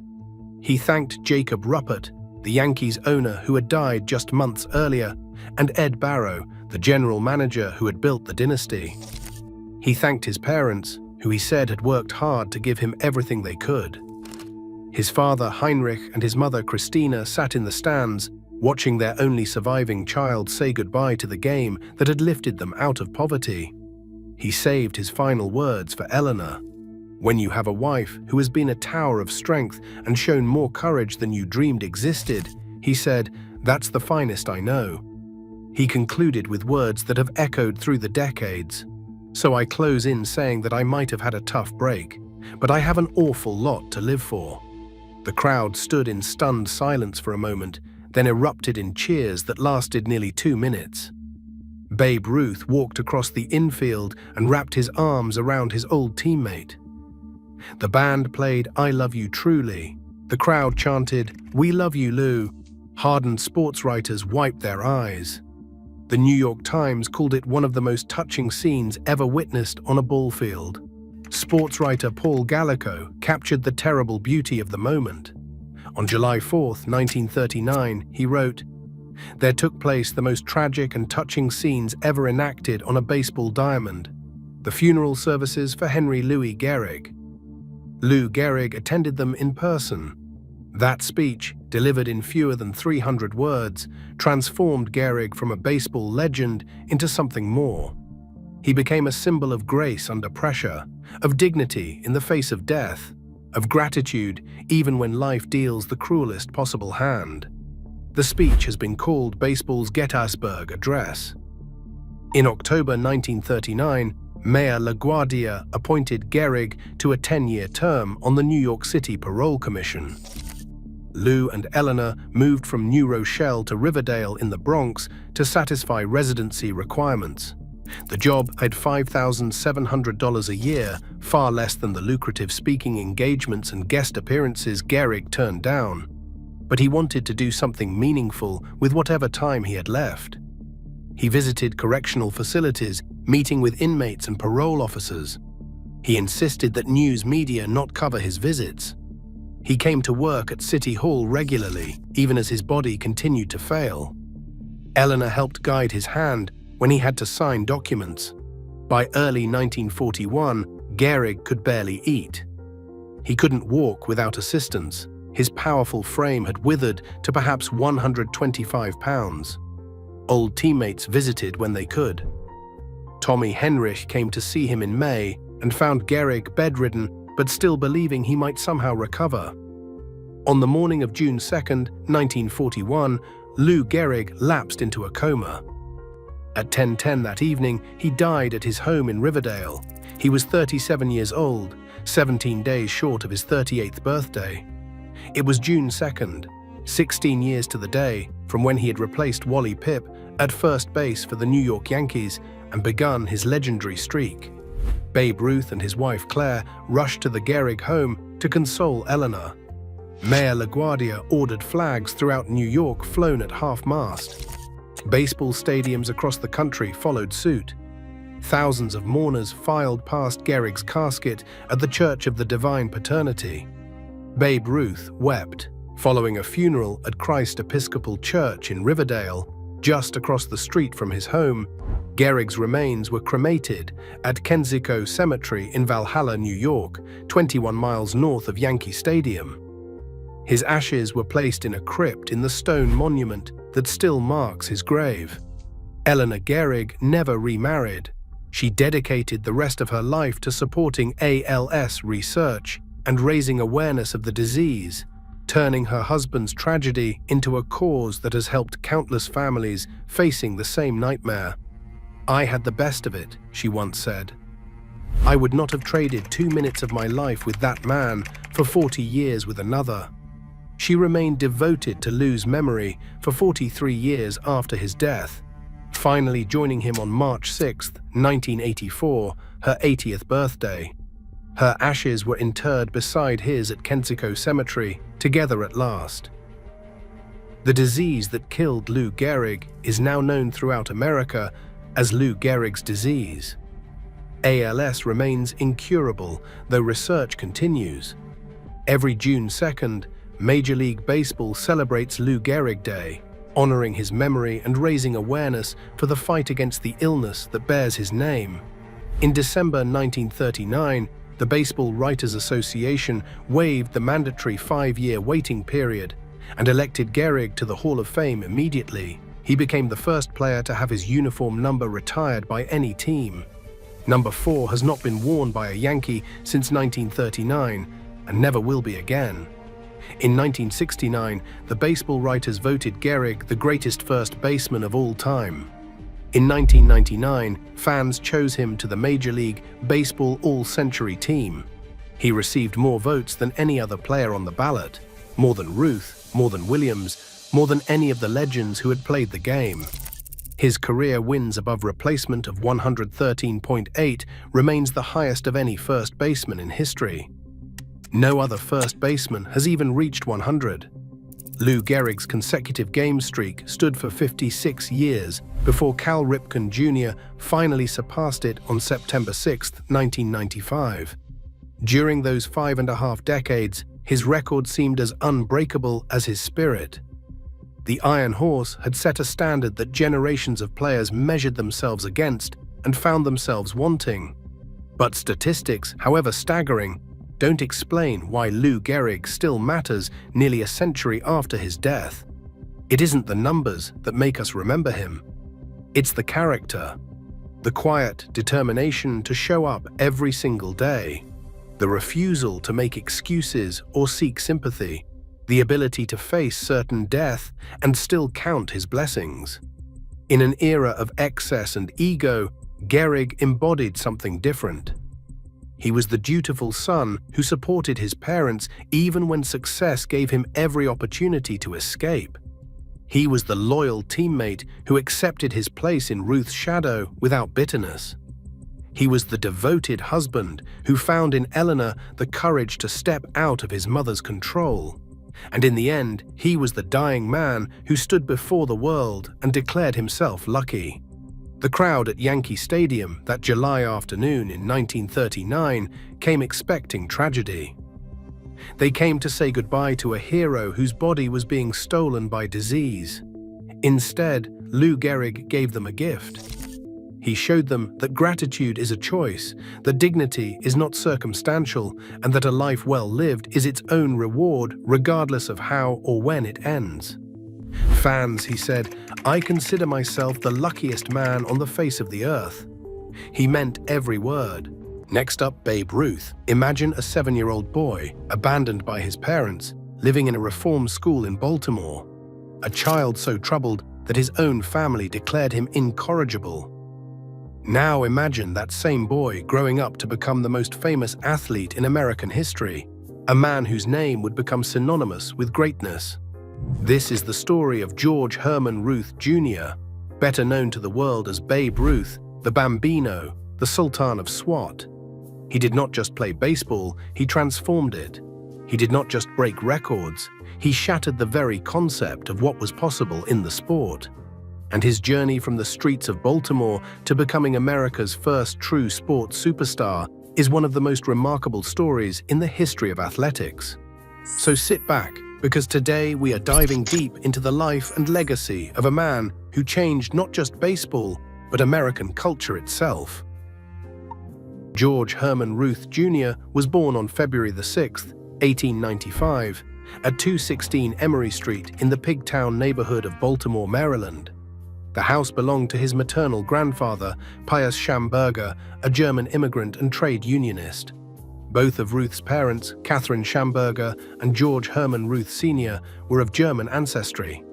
As a child, young George even spoke German at home. His father worked a series of jobs, from lightning rod salesman to streetcar operator, before eventually becoming a counterman in a family-owned combination grocery and saloon business. The Ruth family lived above various saloons in a tough waterfront neighborhood where danger lurked around every corner. Life was brutal for the Ruth family. Of the 8 children born to George Sr. and Catherine, only 2 survived infancy, George Jr. and his younger sister Mamie. The constant tragedy, combined with the demands of running a saloon, meant that neither parent had much time for their surviving son. Catherine was often sickly, and George Sr. worked long hours. Left largely unsupervised, young George roamed the rough waterfront streets of Baltimore. He fell into trouble early and often, skipping school, drinking, chewing tobacco, and taunting local police officers. He engaged in petty theft and vandalism. By all accounts, he was a handful that his busy parents simply could not control. Shortly after his 7th birthday, in 1902, George Ruth Sr. and Catherine made a difficult decision. They petitioned the Baltimore courts to declare their son incorrigible and sent him to live at St. Mary's Industrial School for Boys, located on the outskirts of the city. This Catholic institution, run by the Xaverian brothers, was part orphanage, part trade school, and part reform school. For most children, being sent away at such a young age would have been devastating. But for George Ruth, St. Mary's would prove to be his salvation. The rules were strict, and the brothers enforced discipline, but they also taught vocational skills and encouraged sports. Most importantly for young George, it was at St. Mary's that he discovered his extraordinary talent for baseball. At St. Mary's, George met the man who would change his life forever. Brother Matthias, the school's prefect of discipline. Brother Matthias was a towering figure, standing well over 6 feet tall and commanding immense respect from the boys through both his physical presence and his fundamental fairness. The Canadian-born priest became a father figure to the troubled young boy. Ruth would later say of him that he taught me to read and write, and he taught me the difference between right and wrong. He was the father I needed and the greatest man I have ever known. Brother Matthias spent countless afternoons with young George, tossing worn-out baseballs into the air and swatting them out to the boys. Ruth watched in amazement. He would recall years later that he had never seen anything like that in his life. He said he thought he was born as a hitter the first day he ever saw Brother Matthias hit a baseball. The older man worked tirelessly with George, teaching him to hit, field, and pitch. For hours at a time, they would practice together, honing the skills that would one day make Ruth the most feared hitter in baseball history. Brother Matthias also played a role in turning George into a pitcher. Legend has it that one day George was teasing his team's pitcher, who was having a rough outing. Brother Matthias responded by putting George into the game as a reliever. The young man pitched brilliantly, and from that day forward, he became a regular pitcher. Ruth's running and hitting styles would closely resemble those of his beloved mentor for the rest of his life. The bond between the troubled boy and the patient priest was remarkable. As biographer Robert W. Creamer noted, Ruth revered Brother Matthias, which was extraordinary. Considering that Matthias was in charge of making boys behave, and Ruth was one of the great natural misbehaviors of all time. By the time George was 15, his exceptional baseball skills had become the talk of St. Mary's. The brothers recognized his talent and began inviting scouts to watch him play. In February 1914, Jack Dunn, the owner of the minor league Baltimore Orioles, came to observe the 19-year-old George Ruth in action. Dunn watched Ruth for less than an hour before offering him a contract for $600 for the season. Since George was only 19 and still technically a ward of St. Mary's, Dunn had to become Ruth's legal guardian to complete the paperwork. This arrangement would soon give rise to the most famous nickname in sports history. When Ruth arrived at spring training in Fayetteville, North Carolina, in early March 1914, it was likely his first trip outside the Baltimore area. The train journey itself was an adventure for a young man who had spent most of his formative years behind the protective walls of St. Mary's. The rookie ballplayer was the subject of various pranks by veteran players, but he also earned a new identity. There are various accounts of how George Ruth came to be called Babe, but most center on his being referred to as Dunny's Babe or Jack's newest babe. The innocent, wide-eyed young man, so new to the world outside St. Mary's, seemed like a baby compared to the hardened veterans. The nickname stuck, and George Herman Ruth Jr. became Babe Ruth, a name that would echo through sports history for over a century.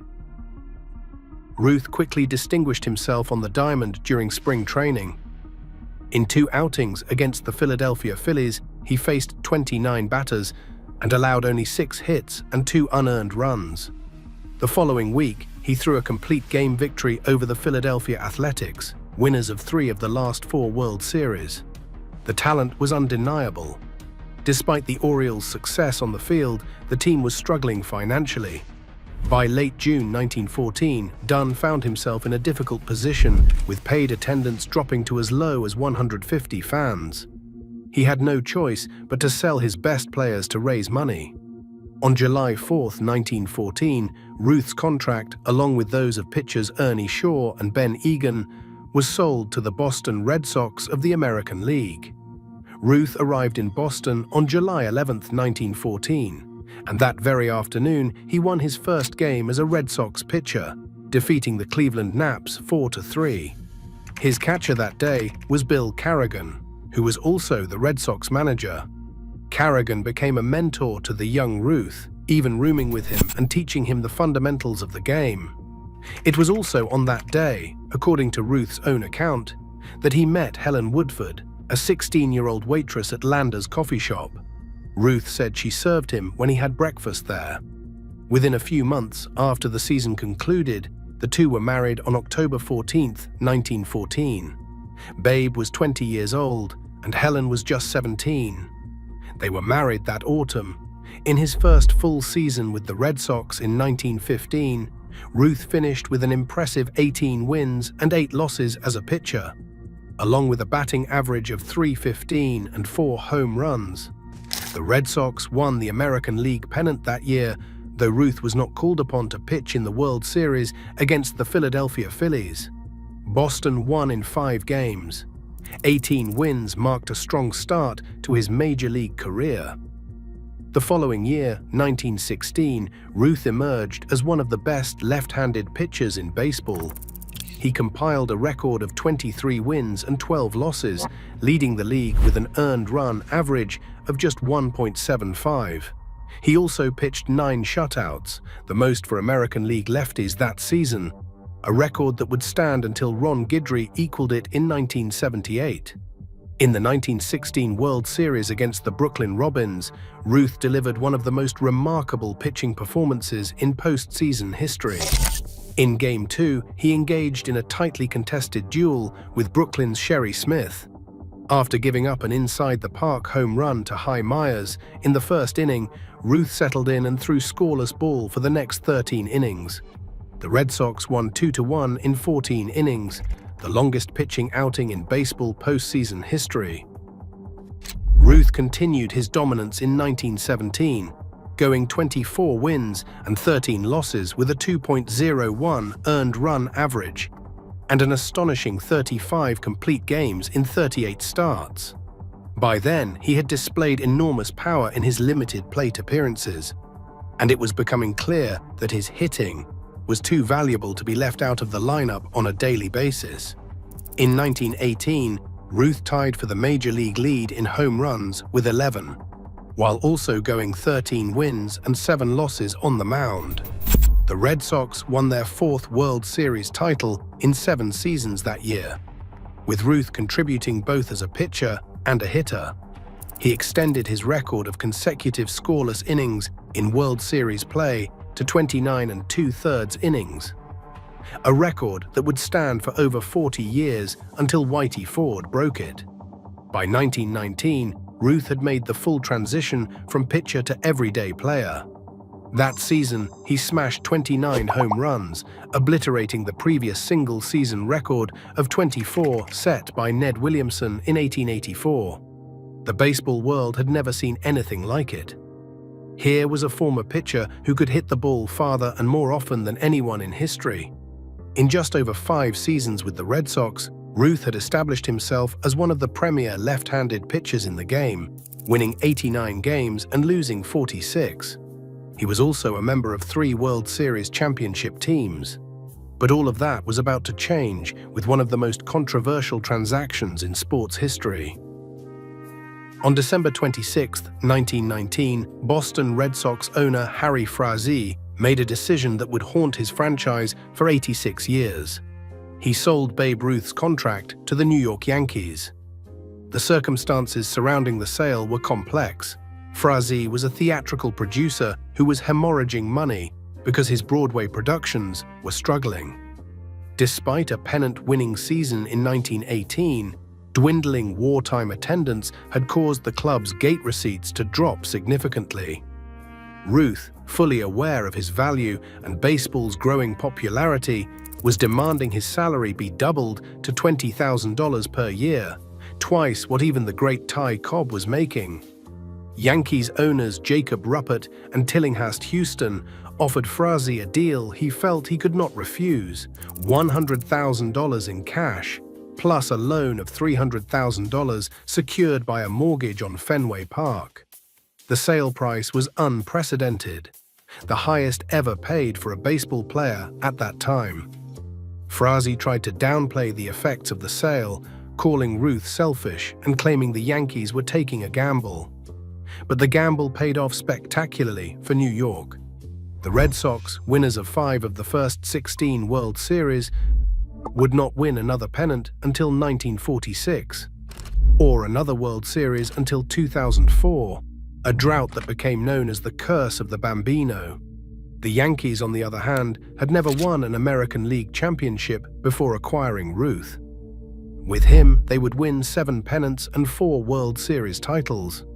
The franchise that had once played in the shadow of the New York Giants would become the most successful team in baseball history, eventually capturing 41 pennants and 27 World Series championships. When Babe Ruth arrived in New York in 1920, baseball was in crisis. The Black Sox scandal of 1919, in which 8 Chicago White Sox players were accused of intentionally losing the World Series to the Cincinnati Reds, had shattered public confidence in the sport. Attendance was down, and the integrity of America's pastime was in serious question. Ruth almost single-handedly saved baseball. In his first season as a Yankee, he shattered his own single-season home run record by hitting an astonishing 54 home runs, 25 more than he had hit in 1919. No other team in the American League combined hit more than 56 home runs that year. The entire Cleveland Indians roster hit just 26. The Yankees drew 1.29 million fans in 1920, setting a new attendance record. Ruth's popularity made the team the most talked about in baseball. His performances were so stunning, so beyond the known standards of the day, that they inspired a new sports adjective, Ruthian. The following season, Ruth did even better. In 1921, he launched 59 home runs, drove in 171 runs, scored 177 runs, batted .376, and posted an unheard-of .846 slugging percentage. Many consider it the greatest offensive season in baseball history. The numbers were so staggering that they seemed almost fictional. Ruth's drawing power was so immense that the Yankees were able to finance the construction of their own stadium. In 1923, the magnificent new Yankee Stadium opened in the Bronx, immediately dubbed by sportswriter Fred Lieb as the house that Ruth built.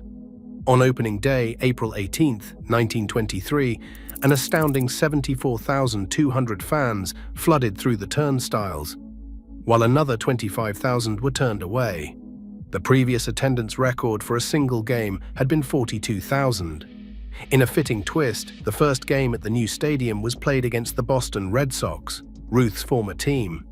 And in a moment that seemed scripted by destiny, Ruth hit the first home run in Yankee Stadium history, a 3-run blast that gave the Yankees a 4-1 victory. His wife, Claire, would later say it was the proudest moment of his life. She said he talked about that home run more than any other, including his 60th. From 1926 through 1932, Ruth's offensive output towered over all other players in the game. It was dominance. During those 7 seasons, he averaged 49 home runs per year, batted in 151 runs, and maintained a batting average of .353, while leading the Yankees to 4 league pennants and 3 World Series championships. But it was 1927 that would become the stuff of legend.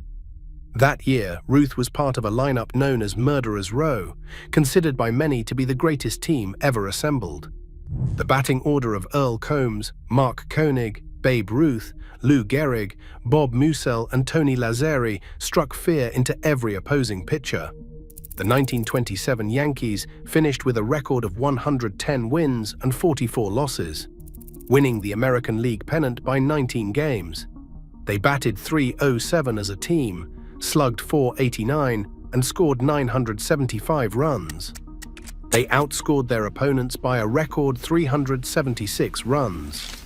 Ruth led the charge with one of the most remarkable individual seasons in baseball history. He batted .356, drove in 164 runs, scored 158 runs, walked 137 times, and slugged .772. But it was his home run total that captured the nation's imagination.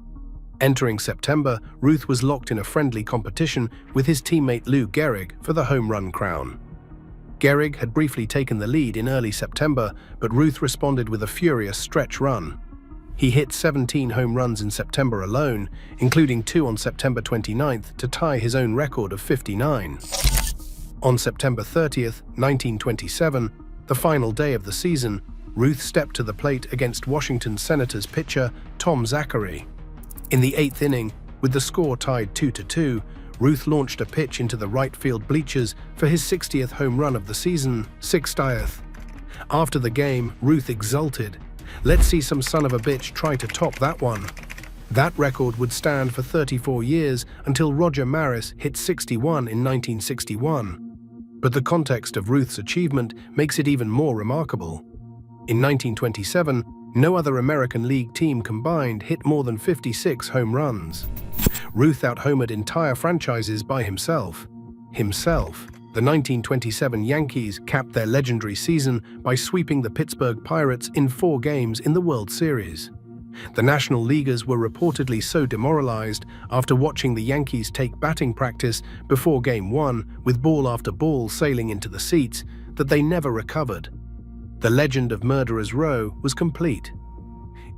If there is one moment that encapsulates everything about Babe Ruth, his showmanship, his confidence, his larger-than-life persona, it is the legendary called shot in the 1932 World Series. The Yankees faced the Chicago Cubs, and tension between the two teams had been building for weeks. Former Yankees shortstop Mark Koenig had helped the Cubs reach the World Series after being acquired mid-season, but his teammates had voted to give him only a half share of their bonus money. When Ruth heard about this, he lambasted the Cubs in the press, calling them cheap bums and chiselers. The Cubs responded with a torrent of profanity from their dugout, and their fans joined in, reportedly cursing and spitting on Ruth and his wife Claire as they arrived at Wrigley Field for Game 3. The atmosphere was electric with hostility.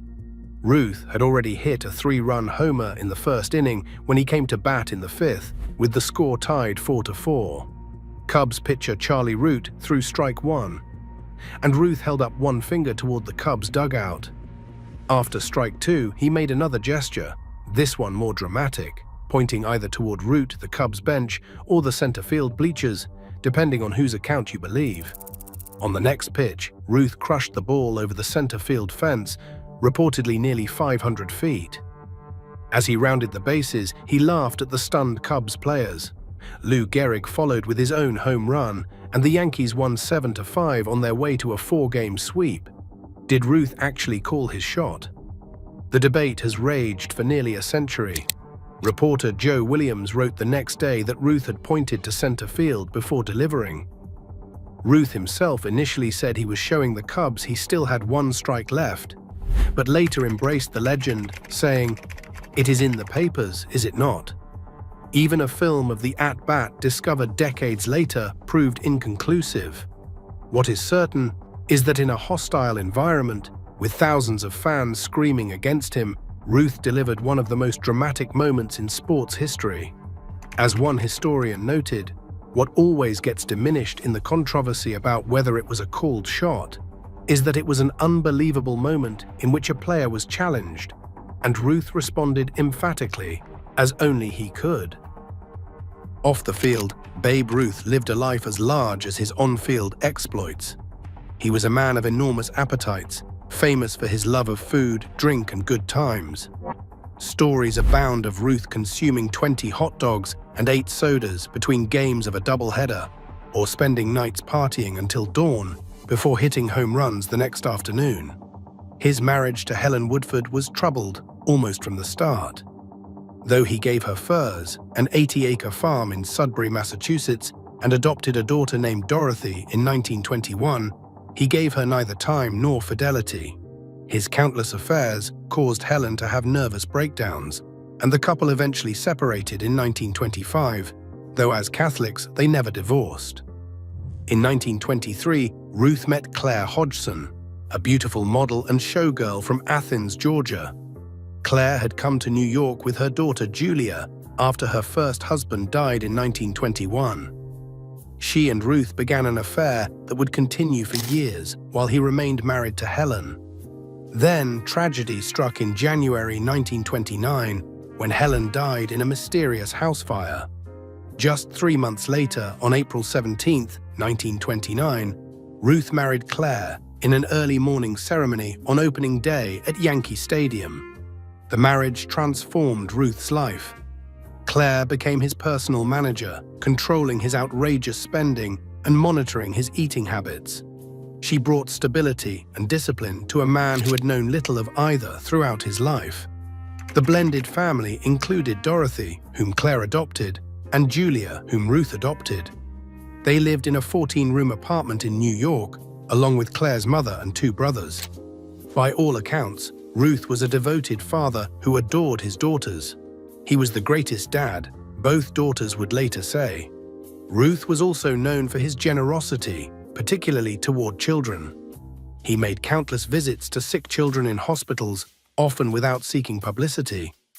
He would sign autographs for hours, never turning away a young fan. The boy who had been abandoned at age 7 never forgot what it felt like to be a child in need. By the early 1930s, Ruth's playing skills were beginning to decline. Never the most physically fit player, his conditioning deteriorated to the point that running and fielding became difficult, though he could still hit. After the 1934 season, his last with the Yankees, Ruth desperately wanted to become a manager, but no offer came from New York. In February 1935, Ruth signed with the Boston Braves, returning to the city where his major league career had begun. The Braves promised him titles of vice president and assistant manager, hinting that he might eventually take over as skipper. But it was all a charade. Owner Emil Fuchs simply wanted Ruth to boost gate receipts for his struggling franchise. Ruth's time with the Braves was brief and painful. He struggled at the plate and in the field, hitting just a .181 batting average with 6 home runs. But he saved one last moment of glory for the end. On May 25, 1935, in Pittsburgh against the Pirates, Ruth went 4 for 4 with 3 home runs, including a towering blast that sailed completely out of Forbes Field, the first time anyone had hit a fair ball over the right field roof. That final home run, his 714th career blast, would remain the all-time record until Hank Aaron broke it in 1974. Ruth was urged to retire on that high note, but he had given his word to play through Memorial Day. His final major league appearance came on May 30, 1935, in Philadelphia. He retired on June 2nd, ending a career that had spanned 22 seasons. After retirement, Ruth hoped to manage a major league team, but the opportunity never came. Some said his wild reputation made owners reluctant to give him that responsibility. He served briefly as a coach for the Brooklyn Dodgers in 1938, but spent most of his remaining years playing golf, fishing, and making personal appearances. In 1936, Ruth was among the first 5 players elected to the newly established Baseball Hall of Fame in Cooperstown, New York, alongside Ty Cobb, Honus Wagner, Christy Mathewson, and Walter Johnson. It was fitting recognition for a man who had transformed the sport. In the fall of 1946, Ruth was diagnosed with a malignant tumor on his neck.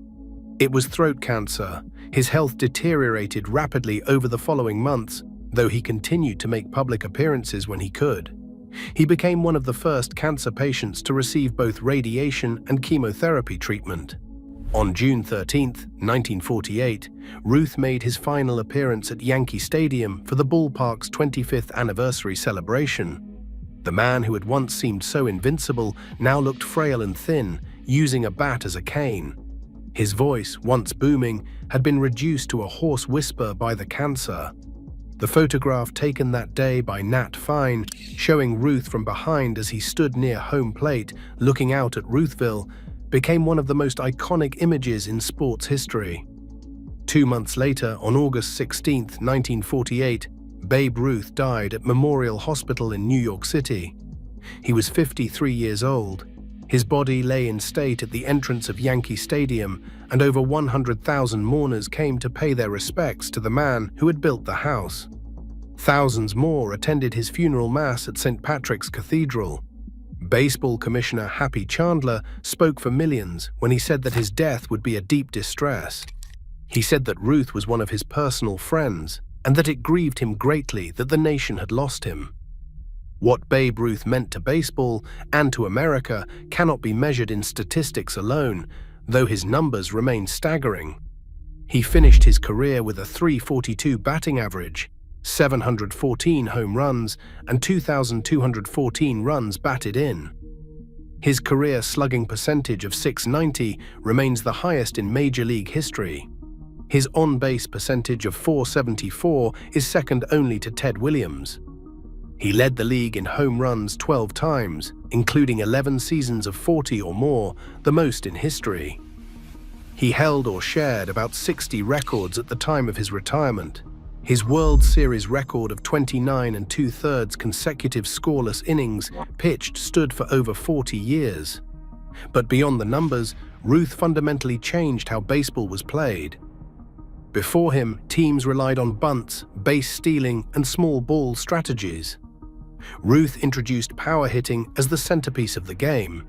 Between 1918 and 1921, stolen bases in the majors dropped from nearly 2,000 to under 1,500, while home runs increased from 235 to 937. Total runs rose from about 7,300 to nearly 12,000. He was also America's first true sports celebrity, a figure who transcended athletics to become a cultural icon. In an era before television, Ruth's fame spread through newspapers, newsreels, and radio. He appeared in movies, advertisements, and vaudeville shows. His rags-to-riches story, from abandoned child in a Baltimore reform school to the highest-paid athlete in America, embodied the American dream during the Roaring Twenties and the Great Depression. Ruth arrived at the perfect moment in history.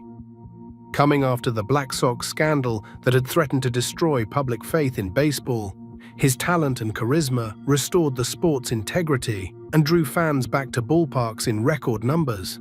He helped mold baseball into the beloved national pastime it remains today. Sports writer Tommy Holmes, who covered Ruth for years, perhaps said it best.